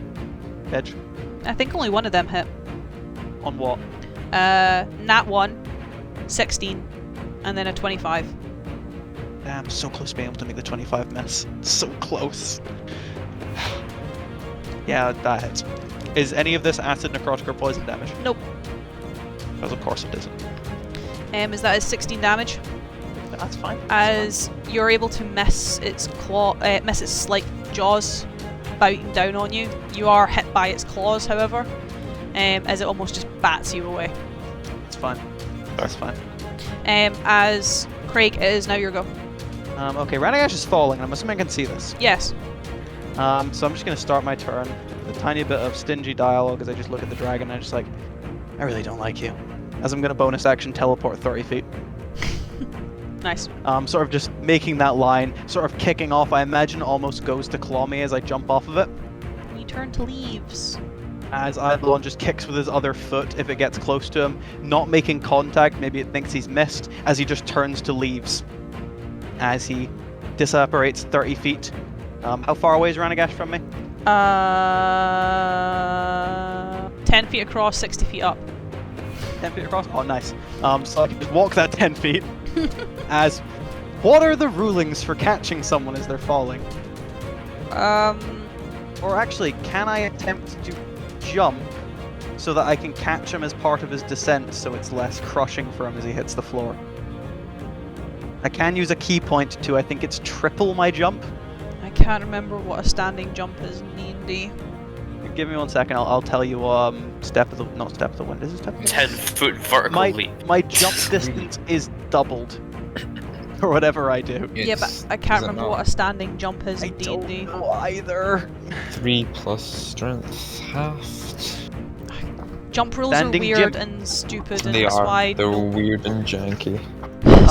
Is that a high jump, yes? Because there is no such thing as a standing jump. a standing jump is a high jump. Then when you make a high jump, you jump in the air a number of feet equal to 3 plus your strength modifier. Yep. Okay. And I would be moving at least 10 feet before doing it, because I have that 10 feet between me and Ranaagash. Okay, so that would be 3. What's Eidolon's strength? 3 plus 1, which is 4, which is then doubled to 8. at the very least 8. And he's falling quite fast, so I can we'll, at least... we'll go 10 feet. Oh, that's nice. Thank you for being generous. Because... Where'd my pen go? I'm not going to try and work out logistics. Is that your turn at the moment? Yeah, so like my turn would end with me being in the jump arms. Actually, the arms are not outstretched. Since he's got the blighted arm up, he will send the tendrils up that extra 10 feet. Which means that when Ranaagash falls, he can fall into the tendrils, break his fall ever so slightly, and then Eidolon can catch him in his arms so that he can fall down that distance a little bit more gracefully. So I can use those tendrils, hopefully, you can tell me if I can't, to break his fall slightly. Don't know if that's an attack roll. Not at this point. I think that's a kind of smart idea. I quite like that. It is very. Eidolon, I need you to make me a wisdom saving throw. Yep. The darkness won't affect you though, because you can both see in non and magical darkness through your visage. Ah, that's That is a fail though. Is this for damage? Yeah. What type? Psychic. Ah, well, at least it's not a crit. As you jump up in the air, obviously to go and catch Ranaagash almost simultaneously, you almost start hearing laughter surrounding you. As I would say, Ranaagash, you'd see a bubble of darkness engulf Eidolon, but you won't because you're unconscious falling through the air. As Eidolon, the vision in your sight starts to get a bit blurry, but it doesn't impede you at all as you are able to see through the darkness. You're still able to see Ranaagash, though it seems like this creature is attempting to impede that. It just doesn't know I can see through it. Yeah, it doesn't. As what's the damage, Chief? As the damage is 36. Oh, I'm still up. Sick damage. Also, if I go down once at the very least, Ewan did say I still have his death ward. Yeah, you've got Death Ward. So I know that if I go down at least once, as I'm hopefully running away, I've got my chance. As Rains away. for this, stuck in the middle of this action with Eidolon attempting to catch Ranaagash, Ranaagash falling out of the sky, the bubble of darkness appearing, and Markusar and Wulfric flying away on Snapdragon with this relatively large Northul chasing after them. The wolves still on the ground watching this all occur, this charade continue. we will cut this combat in half. We will cut this we scene in ending half. the session here. Yes, cliffhanger. 2 of you are That's flying, distressing. 2 of you are running away, and I get to leave Matthew stressing until next Monday. Do we have like a split camera next session where it's like before the break is the 2 of them running away and after the break is me and Matthew on the ground? No. You're still technically all part of the same scene right now, Craig. What happens when we're not? Then I'll play around with the OBS.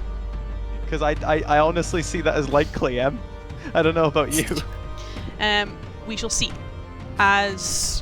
Sorry, Matthew, I am leaving you falling to your death. Salute You know for the- our you know the fallen worst soldiers part? tonight. You know the worst part? Yes. I still have relentless endurance up. Oh my god, so both of us can't really die. Yeah, but the problem is you need to get me back up. I physically can't, Matthew. I know. I just Luckily- need very lucky. Luckily, my strength is currently 20, so I don't really need to worry about carrying you. As don't make any changes to your character sheets. Obviously, we are picking up where we left off, coming to next episode. But for tonight, this is where I'm cutting it. As for now, it is goodbye from me, and Ewan's fucked off. Ricky not. Ewan And- just leaves when he wants I know, to. he's a free spirit. I can't control him. I've tried. Tried and failed. It is, as always, goodbye from my voice. Goodbye. I'm stressed.